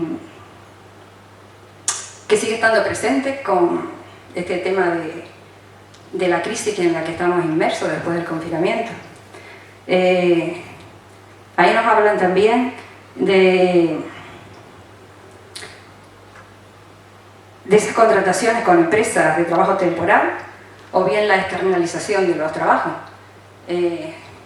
Los hoteles no quieren hacerse cargo de sus contratos directos de trabajo y se los pasan a otro tipo de empresas, con lo cual sus derechos pues, se ven menos reconocidos. Entonces, la lucha de ella no es de un solo punto. Requiere un estudio de esos 13 apartados para poder entender su situación, pero es que no se ven reflejadas con ninguna ideología política. Por eso cuando han buscado esa asociación, pues intentan no tener apellidos políticos, porque no creen que en ninguno de ellos pues, se vean respaldadas sus reivindicaciones. proponen unas políticas, gente interrogante, pero ¿qué tipo de política? ¿Qué tipo de solución se le puede ofrecer? Cuando el propio sistema es el que ha generado esa situación de precariedad. Y bueno, es un poco pues ser ese portavoz de esos grupos sociales que vemos que forman parte de la gran masa obrera y la precariedad en la que nos podemos encontrar. Hoy son ellas, pero mañana podemos ser otro colectivo. Entonces este periódico, este semanario, que empezó siendo un semanario en la época inicial, ¿no?, de Espartaco, ahora no sabemos con cuánta periodicidad puede salir publicado, pero creemos que posiblemente cada mes, puede ser en papel, puede ser digital, pues que sea también ese portavoz de otros colectivos con los que nos vemos identificados y que podemos ser el día de mañana nosotros mismos. Pues nada, era simplemente para eso. Repartiremos ahora algunos de los impresos que hemos traído. No se ha quitado ni una sola palabra de sus entrevistas, son tal cual ellas se han querido pronunciar. Entonces, pues lo que hemos hecho nosotros es sintetizar ese cuestionario, ese protagonismo en esos 13 puntos, pero que igual en la lectura ustedes pues escrutinan y sacan otra lectura, además de la que ya se ve implícita en el propio papel. Pues venga, muchas gracias.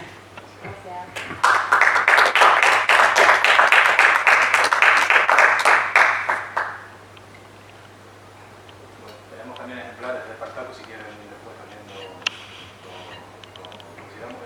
Este es el número 1, tenemos más de 100 páginas de entrevista.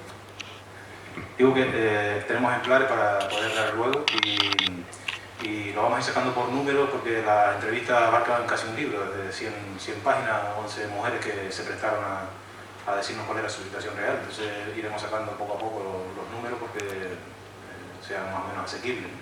Y la idea es tener eso, nosotros no hemos hecho nada, simplemente las entrevistas, y son ellas las que hablan. No hay nada interpretativo ahí de lo que si más, que si menos, no. Ellos nos han dado su versión y nosotros fidedignamente la hemos transcrito y aparecen en cada uno de los números que van a ir apareciendo. Entonces, a abarcar todos esos temas que veían ustedes ahí. La idea es esa, la idea es que el pueblo, que nuestra gente sepa cómo está viviendo la clase trabajadora y, bueno, y también los campesinos y los pequeños propietarios, en fin, todo esto iremos intentando que vaya saliendo un poco también a la luz, ¿no? A la luz para que se conozca realmente, porque muchas veces estamos en esa situación de que estamos en la era de la información, pero resulta que la información que nos llega es una información sesgada, bueno, ahora con la posverdad, con este concepto de posverdad y el concepto de la fake news, pues más todavía, y la realidad va por debajo de todas esas cosas, y tenemos que empezar un poco a apoyarnos porque la situación, digamos, social y económica, pues estos años empeorarán. Pues esa es la idea. Y bueno, ya terminamos. Hablando de la memoria histórica también, ¿no? Una persona como Matías López que fue un baluarte de esa migración de campesinos pobres de Fuerteventura que migraron a Las Palmas de Gran Canaria, y que en estos días también que se habla de la memoria histórica y que se está sacando una versión nueva sobre lo que fue la Segunda República y la Guerra Civil, pues tenemos que recurrir a los que realmente recordamos que lucharon por esto que estamos hablando aquí hoy, ¿no? Por el tema de la pobreza, por el tema de las condiciones de trabajo. Han pasado 80 años, pero sus ideas siguen vigentes, ¿no? Y esas declaraciones antes de morir porque muestran la calidad revolucionaria de personas que hemos tenido aquí en Canarias y que prácticamente nadie conoce. Bueno, ya si quieren, pues empezamos con el... Bueno, quien quiera aportar algo, hacer alguna pregunta, pues que levante la mano, o bueno, para romper el hielo también. Es que claro, lo estaba escuchando todo lo que estaban diciendo y sobre todo a partir de lo de las camareras de piso, ¿no? Yo trabajo en hostelería y nada más que confirmarlo, claro, porque es que los niveles de explotación de carga de trabajo a partir del 2007 se duplicaron. Y ahora lo que estoy viendo también, porque estoy trabajando para la hostelería, pero lo que estoy viendo en los hoteles trabajando, a la gente es, vamos, una carga de trabajo ya sobre otra super explotación directamente, ¿no? Entonces la verdad que lo que estaba diciendo totalmente está corroborado por las personas que trabajamos en la hostelería, ¿no? Tanto las camareras de piso como los camareros de restaurantes, bares, en fin, los niveles de explotación han aumentado exponencialmente. Y ahora a partir de la vuelta después de la COVID, gente acumulando días, se le ven días de trabajo, haciendo horas extras, que después a saber cómo vas a negociar, porque si vas a intentar negociarla, hay miedo a que después te recriminen eso y después no te vuelvan a contratar, a renovar el contrato o a que te cambien horarios, en fin, ¿no? Juegan con todo eso, ¿no? Con el miedo de la gente, ¿no? A perder el trabajo. Entonces, bueno, si alguien quiere eso, preguntar, exponer algo, pues que levante la mano. O si no, bueno, yo es que también, algo que me parece fundamental ahora mismo, ¿no? En el proceso de expansión, de acumulación que representa las islas como base, ¿no? El continente africano, ¿no? O sea, ya hay... ¿cómo puedo decirlo? A ver, porque es que no sé cómo sistematizarlo, ¿no? Pero el régimen de inversión de Canarias, ¿no? Que estamos hablando antes de lo que es un órgano de acumulación de capitales en las islas, para exportar, ¿no? En este caso, en el que ya lleva tiempo habiendo exportación de capitales hacia el continente africano por parte del empresariado canario, ¿no? que se sujeta al régimen de inversión de Canarias, ¿no? Además de eso tenemos la plataforma de Canarias, tal nombre lo ponen las administraciones del archipiélago, en el que se pone a Canarias como plataforma logística de expansión al continente africano, ¿no? De Europa, de Estados Unidos, países del BRIC, en fin, lo que sea, ¿no? O sea, para seguir lo que es haciendo el papel, ¿no? En este caso los administradores insulares, ¿no? De eso, ¿no? De expansión a África, no sé, no lo tenía preparadas las preguntas, ¿no?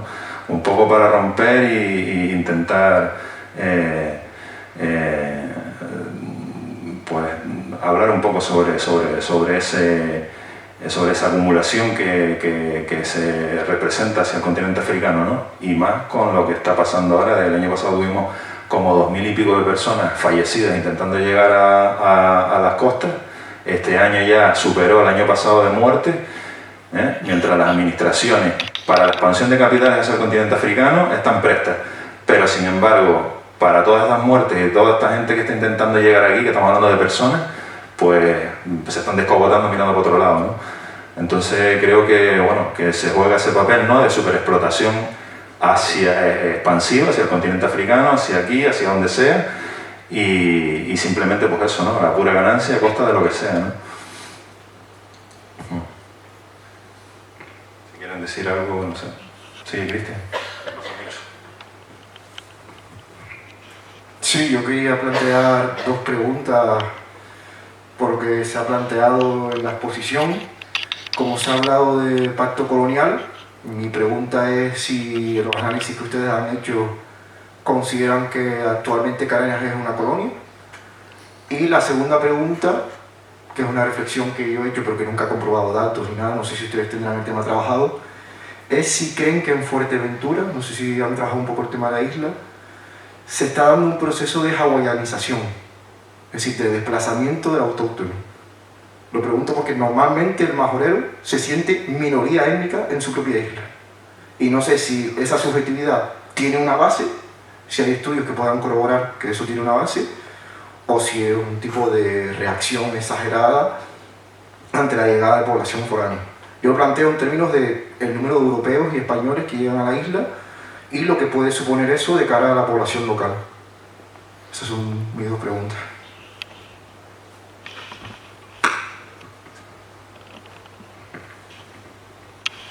Bueno, no es fácil contestar. La primera sí, yo creo que el papel que juega Canarias en la economía internacional está claramente desde el punto de vista económico, es un sistema colonial. Quiero decir, mientras Egipto exporta crudo, o Libia y Argelia también exportan crudo o gas natural, nosotros exportamos una cosa que se llama producto turístico. Entonces ese producto turístico, aquí no hay petróleo todavía, que sepamos, pero puede haber también. Pero digamos que el producto que Canarias realiza hacia el exterior, dependiente del exterior, esa commodity, que sería como el término que hablan los británicos, ¿no? Los anglosajones, esa commodity que en un sitio es café, es gas natural, etcétera, etcétera, aquí es el producto turístico. Entonces en ese sentido, eso no ha cambiado, no lo era con el plátano y el tomate, y ahora con el turismo tampoco, porque los precios de esos productos no se ponen en Canarias. O sea, el precio del plátano no se pone en Canarias, ni el precio del paquete turístico tampoco. Es decir, ni el precio del oro que se trae de Burkina Faso no se pone en Burkina Faso, se pone en las bolsas de Nueva York o en Londres. Entonces, en ese sentido, Canarias juega ese papel. Lo que pasa es que, en lugar de tener, es decir, que el recurso natural que aporta Canarias es el clima y las playas, pero el producto se consume aquí, pero realmente hace que Canarias dependa del exterior, y lo hemos visto en el confinamiento. Entonces, en ese sentido, el tema colonial, desde el punto de vista económico, de economía política, digamos, sí se manifiesta, ¿no? Y es porque, y entonces, claro, ese pacto colonial, ¿quiénes son los que se benefician? Se benefician los grandes propietarios de la tierra, que comentamos, y digamos, lo que sería una burguesía compradora, que son unas burguesías que viven de importar y exportar cosas desde las islas, y después el capital extranjero, que puede ser peninsular o puede ser extranjero, europeo o norteamericano. En ese sentido está así. Respecto del otro hay que tener cuidado, creo yo, que hay que tener, no tengo estudios para poder afirmar ese tema que comenta de la hawaianización de las islas, ¿no? Yo tenía un concepto aquí que era el de favelización de las islas. El de favelización, es decir, cómo los barrios populares se van transformando en favelas en las islas. Pero el de hawaianización, yo creo que habría que tomarlo un poco con cuidado, porque tenemos que hablar de... Estrictamente para Fuerteventura. Sí. Una realidad Sí. internacional. No, hay menos población, ¿no? Autóctona también, ¿no? Sí. Que no sé los datos, profesor. Sí, no controlo exactamente así los datos, pero prefiero yo que cómo consideramos, decir, la población extranjera que hay en Fuerteventura es de variada composición. Es decir, puede haber andaluces y extremeños o gallegos, puede haber europeos del norte que vienen aquí a pasar temporadas largas o vienen como turistas. Hay inmigrantes sudamericanos y subsaharianos o magrebíes. Entonces, claro, ese tema es, digamos, primero que hay que entenderlo en la función que cumple Fuerteventura desde el punto de vista económico, que necesitan de esa composición de la población, ¿no? Entonces, claro, es diferente. Por ejemplo, no es lo mismo un europeo de alto nivel adquisitivo que compra una casa aquí que un inmigrante subsahariano que acaba de llegar sin papeles y trabaja en el mundo de la construcción. Entonces habría que estudiar un poco cada uno de esos grupos, a ver cuánto componen también lo mismo, ¿no? Pero sí es verdad que, a diferencia de otras, sí, de las islas más occidentales, por decirlo de alguna manera, Lanzarote y Fuerteventura ocupan un lugar un poquito peculiar. Y creo que Fuerteventura incluso más peculiar todavía que Lanzarote. Pero claro, eso tendrán que estudiarlo también ustedes, o sea, ver un poco qué es lo que está pasando en ese marco, ¿no? Para ver si se puede afirmar o no se puede afirmar esto.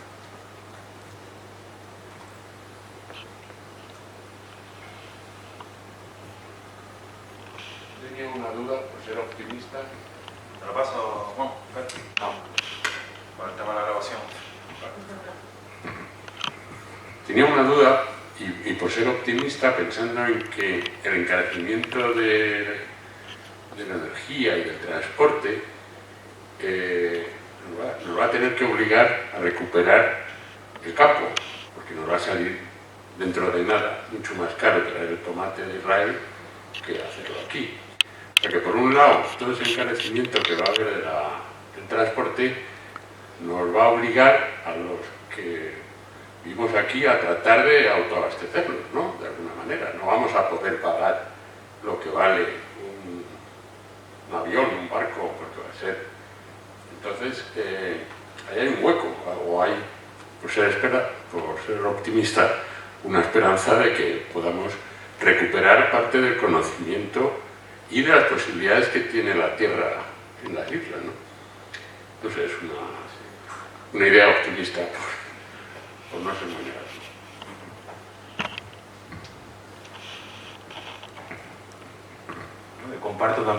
Comparto ese optimismo también, ¿no? Es decir, no, claro, nosotros no es que seamos pesimistas, sino que somos realistas. O sea, analizamos la realidad y eso es lo que hay. Pero somos optimistas, es decir, estas islas tienen unos recursos que están subutilizados, pero claramente además. Es que empezamos a mirar y trabajaremos otra charla más para ver cuántos recursos, por ejemplo, en temas de agricultura pues, tienen las islas. Desde pastos infrautilizados a suelos de enorme calidad que están abandonados, del conocimiento vernáculo de toda la biodiversidad que tenemos aquí en Canarias, en especies tanto de granos, de hortalizas, desde el punto de vista ganadero. Es decir, tenemos unas cabras aquí que son las cabras más productivas del mundo, ¿no? Y ustedes tienen aquí una que es de mayor excelencia que hay, pero existen 3 más en el archipiélago. Entonces, eso es un recurso importantísimo de cara al futuro, con un ganado que no tiene las enfermedades que tienen en el continente, que puede ser exportable. En Australia, aquí tenemos un matorral que es el Tagasaste, que es un matorral forrajero, ¿no? ¿Sabes cuántas hectáreas de Tagasaste tiene Australia? Tiene 300.000 hectáreas de Tagasaste canario para el ganado de Australia allí. Y resulta que los australianos están viniendo a estudiar en el ICIA, en el Instituto de Tecnologías Agrarias en Valleguerra. Hay proyectos de investigación de los australianos que vienen a investigar las posibilidades todavía hoy del Tagasaste. Y mientras ellos investigan las posibilidades del Tagasaste para aumentar la productividad, el Tagasaste nuestro está a punto de desaparecer. Y trayendo el pienso de fuera. Y trayendo el pienso de fuera. Entonces, eso es una sociedad, ya digo, a mí me gustaría que Canarias fuera capitalista, de verdad. Si fuera capitalista de verdad, otra cosa nos contaría, pero no es capitalista. ¿Sí? Alguien que tiene recursos, capitalismo, ustedes van a Francia, salen de París, y a las afueras de París están los campos cultivados de trigo. Ya está. ¿Por qué? Porque el alimento es geoestratégicamente importantísimo para el Estado francés. Y nosotros vivimos al lado de un desierto que está a 100 kilómetros, que es de los más áridos del mundo, y resulta que lo que usted dice, tenemos todos esos recursos y están siendo infrautilizados. Y no es que no se pueda poner en producción, se puede poner en producción. Aquí hubo una oportunidad buena para el tema de la agricultura nuestra. Hubo una oportunidad buena cuando se entró en la Comunidad Europea, que era el tema del REA, ¿no? El régimen específico de abastecimiento. Entonces, el régimen específico de abastecimiento se aprobó para traer alimentos de fuera, porque la cesta de la compra en Canarias era muy cara. Digo, pero vamos a ver, sí, vale, existe eso. Dice, pero ¿por qué no hacemos primero una política agrícola del interior de las islas? Vemos cuánto somos capaces de producir y si no producimos todo, entonces traemos de fuera lo que se necesita. ¿No? Directamente de fuera. ¿Cuántas explotaciones ganaderas han desaparecido en los últimos años? ¿Cuántas explotaciones agrícolas siguen desapareciendo día tras día ahora con el confinamiento, la crisis, la subida de la electricidad, del petróleo, etcétera, etcétera? ¿Cómo van a poder mantenerse esos agricultores si de fuera siguen teniendo esa competencia tan desleal? Muy difícil. Ahora, que hay recursos, ténganlo por seguro que desde mi punto de vista están aquí demostrados. Y luego otra cosa que se nos está perdiendo, el conocimiento vernáculo, que usted decía también. Es decir, con cada mayor nuestro que se nos va, se va un conocimiento importantísimo de lo que es una agricultura que en aquellas condiciones era una agricultura que hoy denominaríamos sostenible y ecológica. Yo entrevisté el otro día, fuimos al Hierro y a un ganadero de vacuno que está haciendo ganadería ecológica. Y entonces él dice, bueno, estoy como que esto tiene una exigencia, la ganadería ecológica tiene una exigencia para usted, y te puede decir, no, yo hago lo que hacía siempre. Es que lo que ellos hacían siempre ya era ecológico. Entonces, yo lo hago, si la suelto por ahí, tengo los pastos, los voy trasladando los pastos según la época del año, y ellas viven, compran algo de pienso cuando hay una sequía, como hubo en los últimos años, que lo tuvieron difíciles, se movieron vacas incluso, pero la mayor parte de la alimentación del ganado es los pastos.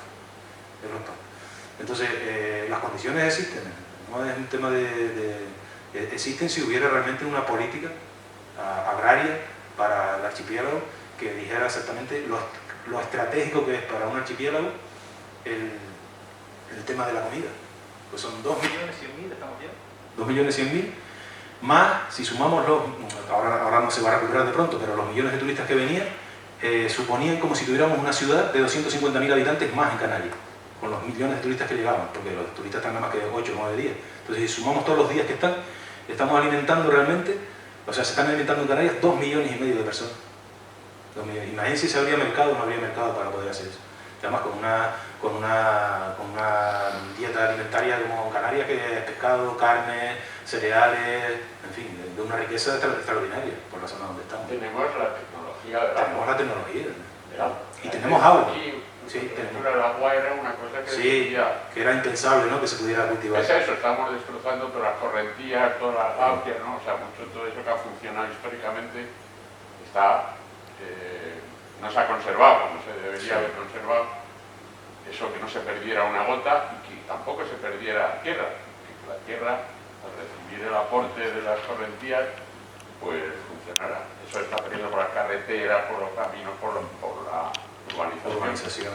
Pero yo creo que ya podemos regar los campos aunque no llueva. Tenemos esta tecnología. Solo la voluntad de volver a hacerlo. Sí, sí. Ya digo que eso sí es una tecnología además que se está creando fuera también. Es decir, nosotros tendríamos que tener una universidad investigando en desalación, maquinaria de desalación, con productos propios, con patentes propias, electricidad, ¿no? Ya vemos, fotovoltaica, todo también viene de fuera. Las empresas que las instalan son las multinacionales. Entonces, claro que existen posibilidades, pero para eso tendríamos que ver que volcar ese desarrollo económico un poco hacia el interior. No estamos hablando más que del tercer mundo, en realidad, si se fijan. ¿Qué necesita el tercer mundo? Necesita que tomen en sus manos su propio desarrollo y que no dependan de la inversión de fuera. Pero claro, ahora mismo da más dinero lo otro. Pero sí se puede hacer, si se creara un movimiento así, si creara un movimiento ciudadano que reclamara desarrollo sostenible, agricultura ecológica, vuelta al campo, formación de campesinos. Yo pongo el ejemplo siempre a mis alumnos, se lo pongo cuando hablamos de Europa, ¿no? En Dinamarca o en Bélgica, aquí en Canarias normalmente antes el hijo heredaba la explotación del padre y ya está. Igual que tú supieras agricultura, que no supieras agricultura, da igual. En Bélgica o en Dinamarca, tú tienes que sacar un curso, o sea, tú no heredas la explotación de tu padre, sino tú tienes que sacar un curso de ingeniería agrónomo para poder atender a esa explotación, porque si no, no heredas la explotación de tu padre, no te dejan ejercer la agricultura. Qué diferente a Canarias, ¿no? Tenemos un par de escuelas de capacitación agraria y cada día hay menos alumnos. Cada día hay menos alumnos. Entonces, claro, cuando se valora un territorio, cuando se valora los recursos de un territorio, cuando se valora la necesidad estratégica de que todos los días, eso le dicen, ¿no?, de que hay que comer todos los días, que hay que beber agua, porque si no bebes en 3 días, todo eso, aquí existen esas posibilidades. Incluso para ayudar, ya se ha hecho esa tecnología. En Canarias se ha visto que puede ayudar a otros países también. Temas de buscar agua, de pozos, de esas posibilidades. Y así, claro, soy optimista en el sentido ese, que ¿se puede hacer? Sí, se puede hacer. ¿Cómo se puede hacer eso? Claro, es un tema político.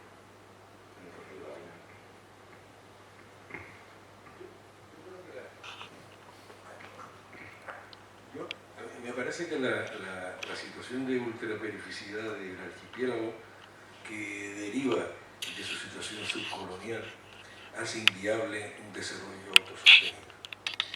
Y lo hace inviable porque no interesa a los estratos intermedios, a la burguesía, que en Canarias siempre fue una burguesía compradora, dependiente, compradora. No interesa porque no participaría en condiciones de ventaja económica frente a la gran mayoría de la población, que es una población trabajadora. Pero es que no va a haber más remedio.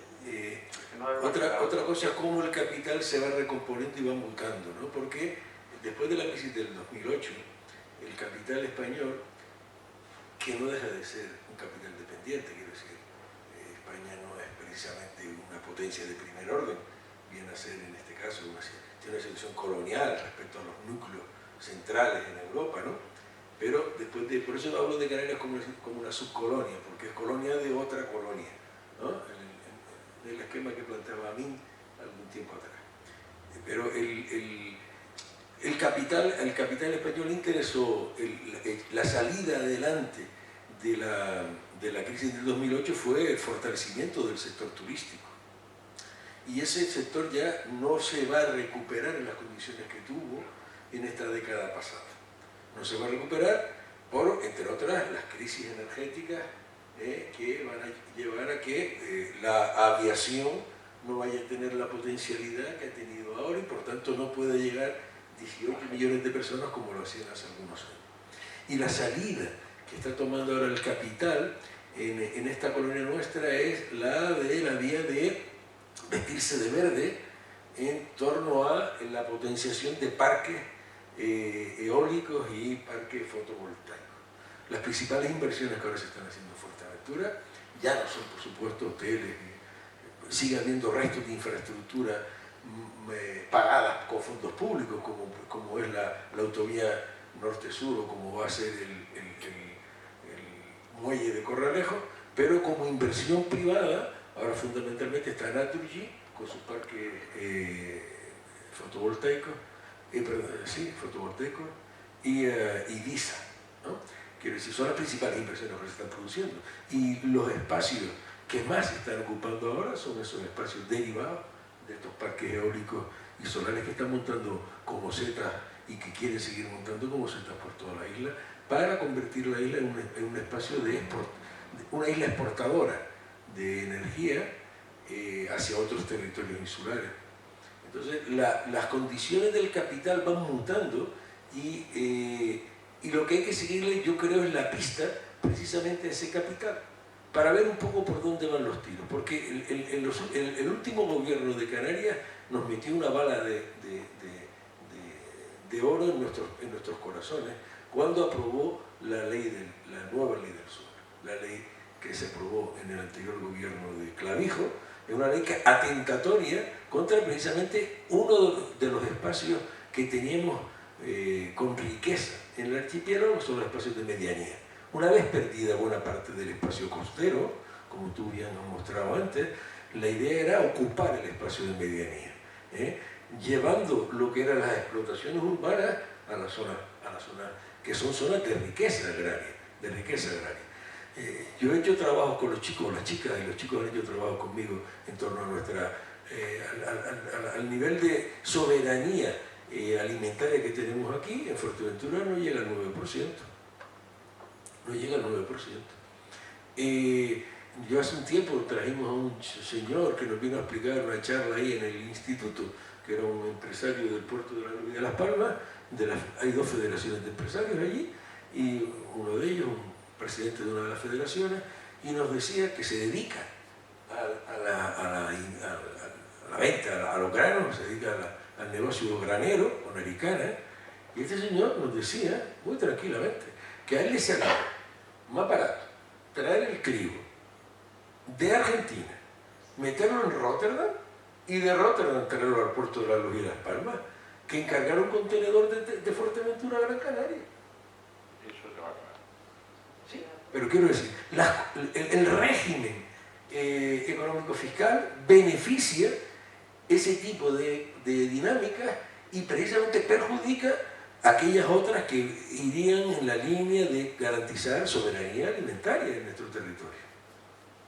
Y como no hay una modificación sustancial de esos regímenes, por poca energía que nos quede, no va a ser posible, creo yo, y en ese sentido, no es que sea pesimista, creo que soy realista, no va a ser posible tener esa capacidad de generar nuestras propias riquezas en la medida que podamos para alcanzar un cierto nivel de soberanía alimentaria, que es una condición básica para vivir.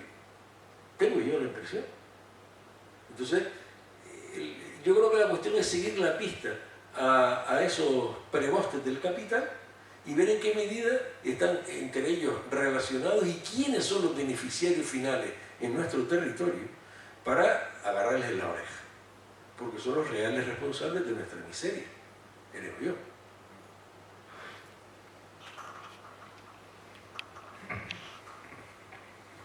Sí, bueno, la opinión, ¿no?, que es compartida, claro, de toda esta situación, porque es verdad que al final vamos a parar a lo mismo, es decir, este sistema está organizado de una manera determinada y cambiarlo no va a venir del propio sistema.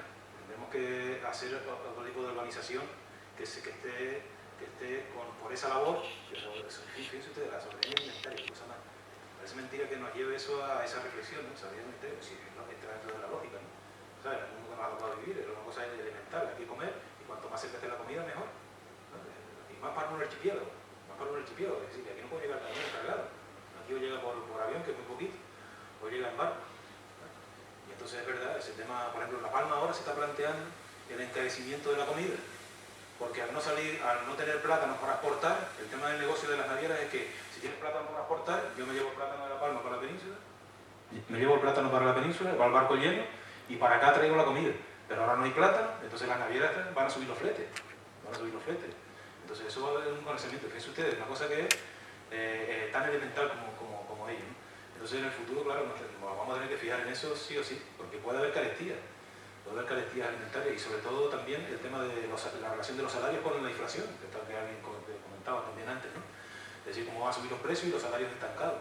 Y la comida para la clase trabajadora, la comida es la mayor parte del gasto que tiene, porque no puede comprarse una tele o no puede comprarse un coche de último modelo, etcétera, etcétera. La mayor parte del salario va a gastos de comida y ropa, para subsistir y pagar la luz, ¿no? La luz que está y el alquiler. Son los elementos, ¿no? La vivienda, la ropa, el trabajo y la comida. Son las 4 cosas elementales donde el 90 y pico % de la población vive de eso. Entonces, sí, yo comparto también esa idea de que hay que hacerlo, habrá que hacerlo, pero ¿cómo se articula eso? ¿Cómo se articula eso? Yo le tengo también un poco pánico a la propia gente de nuestra clase. La incapacidad que tenemos muchas veces de organizarnos para subvertir la situación. Es la propia gente a veces de nuestra clase la que tiene facilidad para alienarse y seguir en la senda que le marca el capital. Y el capital lo hace muy bien, pero sí, tiene enormes mecanismos para lograr someternos, ¿no?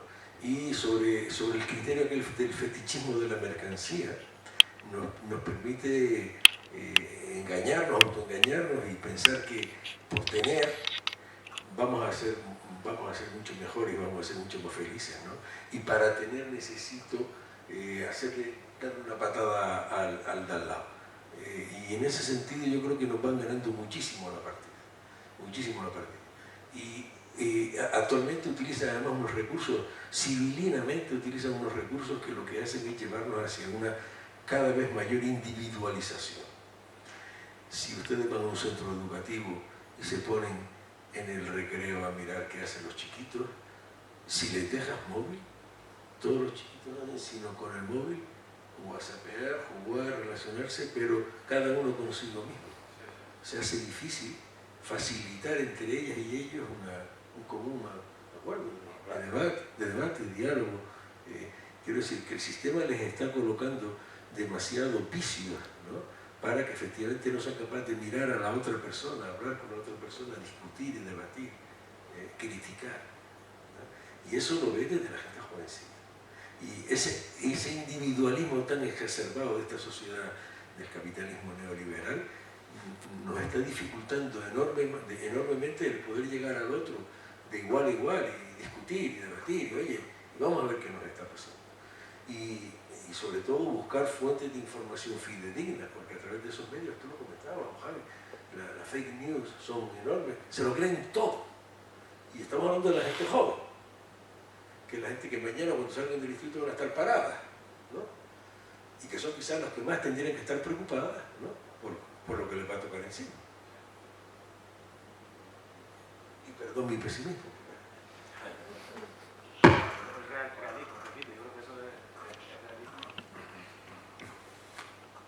¿Alguien más quiere decir, Cristian? Sí, yo quiero hablar un poco por el pesimismo del compañero, que yo creo que también estamos en una etapa histórica en la que el movimiento obrero ha sido derrotado. Entonces yo creo que el ciclo en el que estamos es el que toca reconstruir la organización y tejer esas redes, ¿no? Y esas alianzas, esa comunión, para ir socavando ese individualismo feroz, ¿no? Y por otro lado, de la fake news, que está de moda, todo el mundo se preocupa por la fake news, yo siempre digo lo mismo. No hay mayor fake news que la prensa burguesa, que te dice que en Venezuela hay un dictador, que te dice que Bielorrusia es lo peor, que te dice que China es esto. Esos son fake news, la gran mayoría.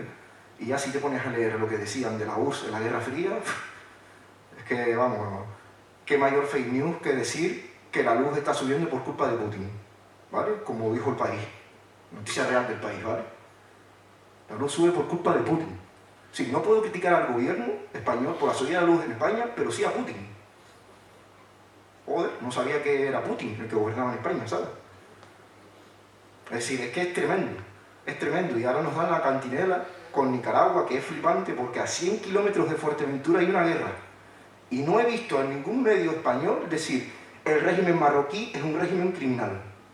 Ni un solo día he visto un titular similar a eso. Pero todos los días, Ortega esto, Ortega lo otro. Y aquí al lado, es decir, asesinaron a 11 civiles hace 2 días. 11 civiles saharauis a bombazos. ¿Qué me está contando usted? ¿De qué me habla de la fake news?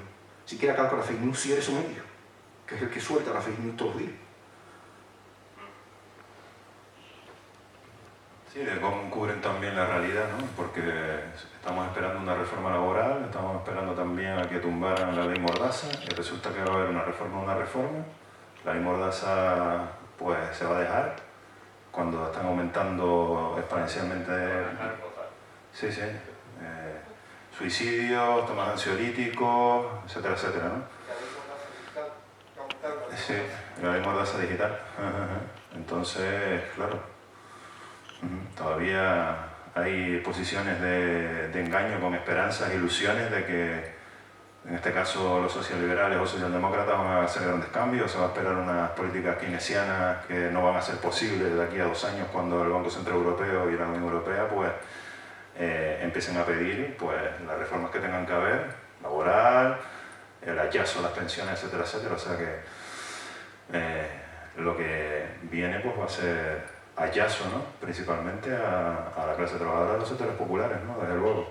Entonces, sí, salirse de ese engaño, ¿no? En el que estamos autoinducidos, ¿no? O nos quieren hacer, ¿no? Autoinducir, y ganando cada vez más terreno el fascismo, ¿no? O el otro día que vino el Ortega a mí, aquí a pescar votos en Río Revuelto, ¿no? En fin, con la de miles de personas falleciendo, intentar llegar a las costas, huyendo de la miseria de la explotación imperialista. Bueno, en fin, la verdad es que es un panorama que bueno, o se da un paso para adelante o se dan 2 o 3 para atrás, porque ya demostrado está que no hacen más que coger posiciones y seguir adelantando, ¿no? En este aspecto. O sea que, sí, desde luego. No sé si algún compañero quiere decir, sí, Víctor. Sobre el mismo tema, ¿no? Yo creo que tenemos bastante conocimiento científico, por decirlo de alguna manera ya. Tenemos bastante conocimiento científico de cómo funciona esto, ¿no? El tema es cómo pasamos a transformar el tema este, ¿no? Y le pongo un ejemplo. Otro día hubo un amigo que hay una acampada por el tema de la vivienda en Santa Cruz, una acampada por el tema de la vivienda. Entonces él fue ahí a ver qué estaba pasando, le preguntó a la gente que estaba acampada allí, las familias que no tenían vivienda y todo esto, ¿no? Por la situación difícil que tenía. Y entonces él fue esa vez y habló de eso, pues si quiere un día hablo un poco del tema del por qué no hay vivienda y todo esto, ¿no? Entonces él fue otro día y fue a hablar del tema de la vivienda, ¿no? Pues claro, porque el capitalismo, claro, que necesita de la precariedad si no tienes vivienda, pues claro, al no tener vivienda tus salarios son más bajos porque no tienes que pagar una hipoteca, en fin, todas estas cosas. Entonces él hizo un poco ese discurso, ¿no? Y entonces él dice, ¿y sabes lo que me dijeron al final la gente? Dice, mira, todo eso que hablaste está muy bien. Dice, pero ¿sabes lo más que nos gustó de todo? Dice, que viniste otra vez a verlo. ¿Entiendes? Que viniste otra vez a verlo. No como otros que vienen una vez, discursan y se van. Entonces, yo creo que el paso nuestro ahora es convivir y trabajar con la gente que está sufriendo todo ese tipo de cosas. Y esa lucha es muy dura, claro que es muy dura. Pero nosotros tenemos ya, digamos, a nivel científico tenemos ya suficiente grado de conocimiento y ahora hay que pasar a la práctica, ¿no? ¿Cómo se transforma eso, ¿no? Y entonces ahí estaba, lo que ellos ahora decían era el tema ese, ¿no? De que estaba con ellos, ¿no? Había venido 2 veces y nadie había venido 2 veces a ver que hay gente nuestra que todas las noches duerme en una tienda de campaña porque no tiene una casa. Recuerdo que un programa de esto televisivo también, no sé si lo recuerdan, que una familia española visitaba un lugar del mundo y Etiopía, cómo vivía esa gente en ese lugar del mundo, y después venían, esa gente de otro lugar del mundo, vivían a España a ver cómo eran. Entonces ellos fueron a vivir unas semanas con una familia en Etiopía, y después la familia de Etiopía vino, eran de Sevilla, ellos vino a ver Sevilla. Entonces iban por la calle caminando y vieron un sin techo en un soportal de un edificio.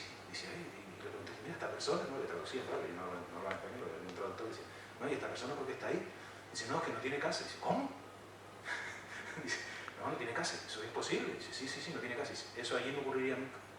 En Etiopía jamás habrá gente que no tenga una casa, porque en nuestra comunidad no podemos permitir que haya gente que pueda mirar al raso por esas circunstancias y no tener una casa. Fíjense ustedes como los valores, lo que comentaba, el tema ese del individualismo que nos ha ido metiendo también, en parte el propio sistema educativo también, porque nos dicen que nos educan para tener éxito en la vida y todas esas cosas, ¿no? También tiene culpa.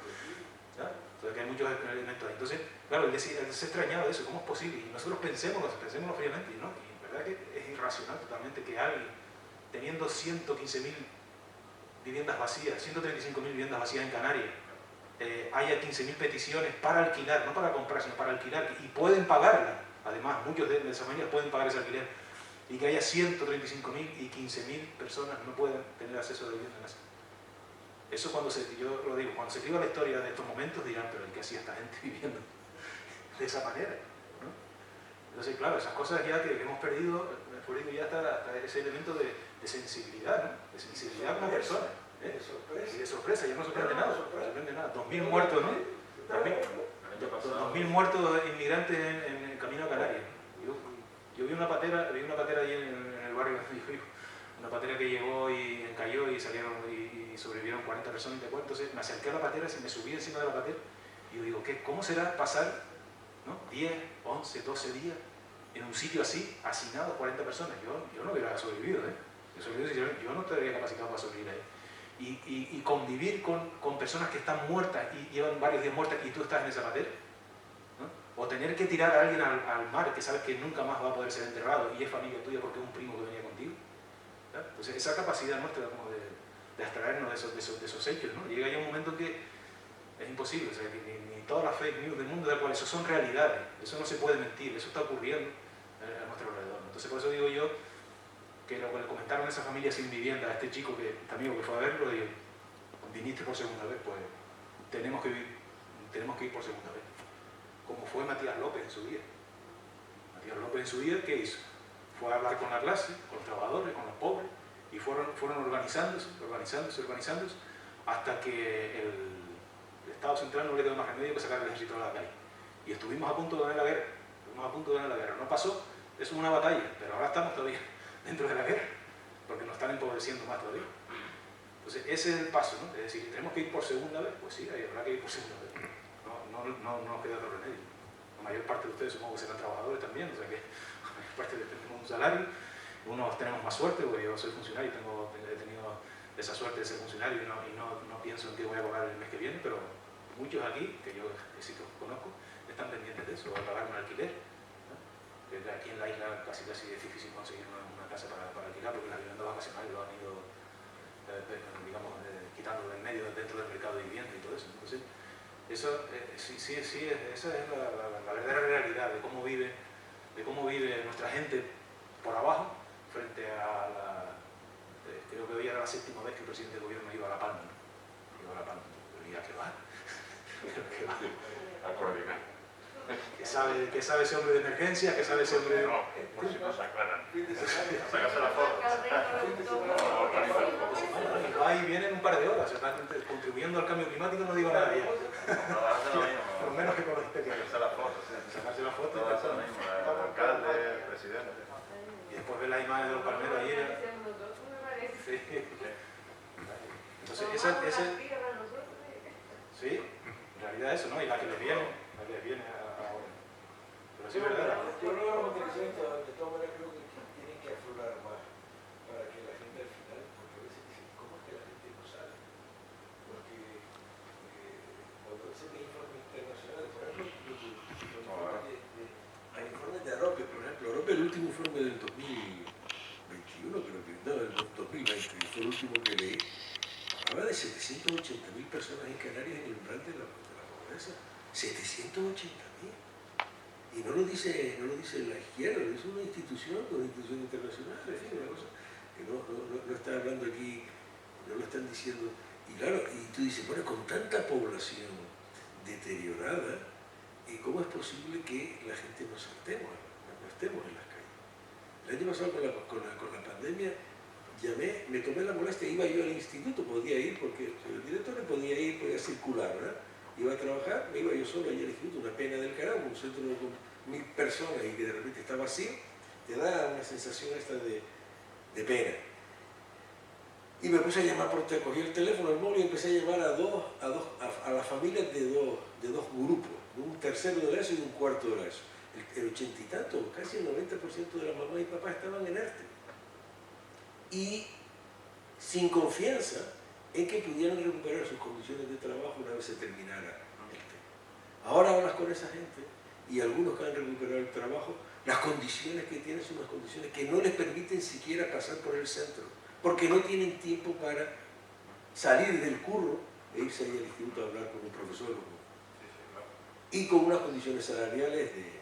Entonces dices, ¿cómo es que a pesar de esto todavía no sale nada? Entonces, yo creo que la gente tendrá que pasar hambre, supongo yo, porque si con estas condiciones no salimos...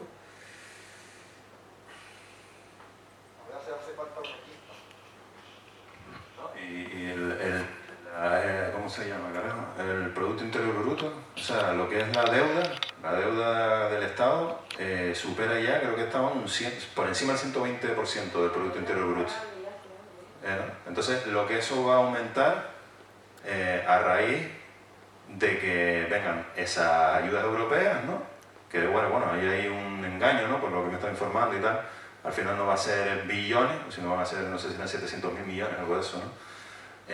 A ver a quién va a caer, ¿no? Y después lo que va a eso repercutir en el aumento de la deuda, por lo tanto después en pagos de impuestos, subida de impuestos para aquí y para allá, o sea que el empobrecimiento cabalga y va en aumento, ¿no? Por lo menos eso es lo que en los análisis que se hacen, pues es en la dirección en la que va, ¿no? Más allá de las ilusiones que nos venden de que no va a ser así y la ilusión inducida, generalizada, ¿no? Al menos socialmente.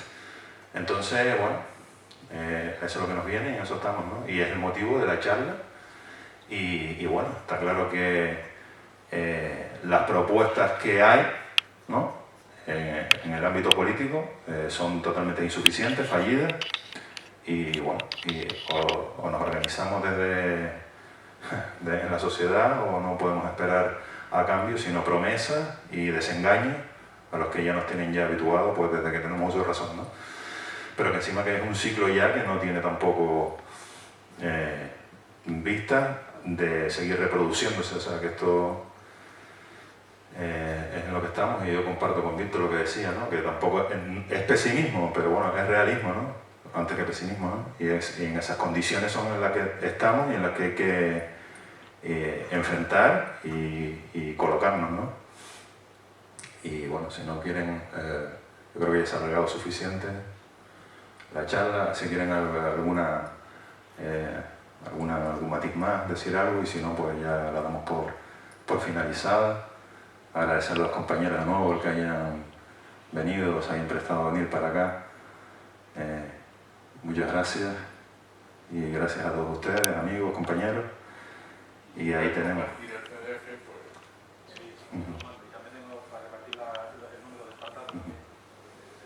Pues muchas gracias a todos y nada, las tareas están pendientes.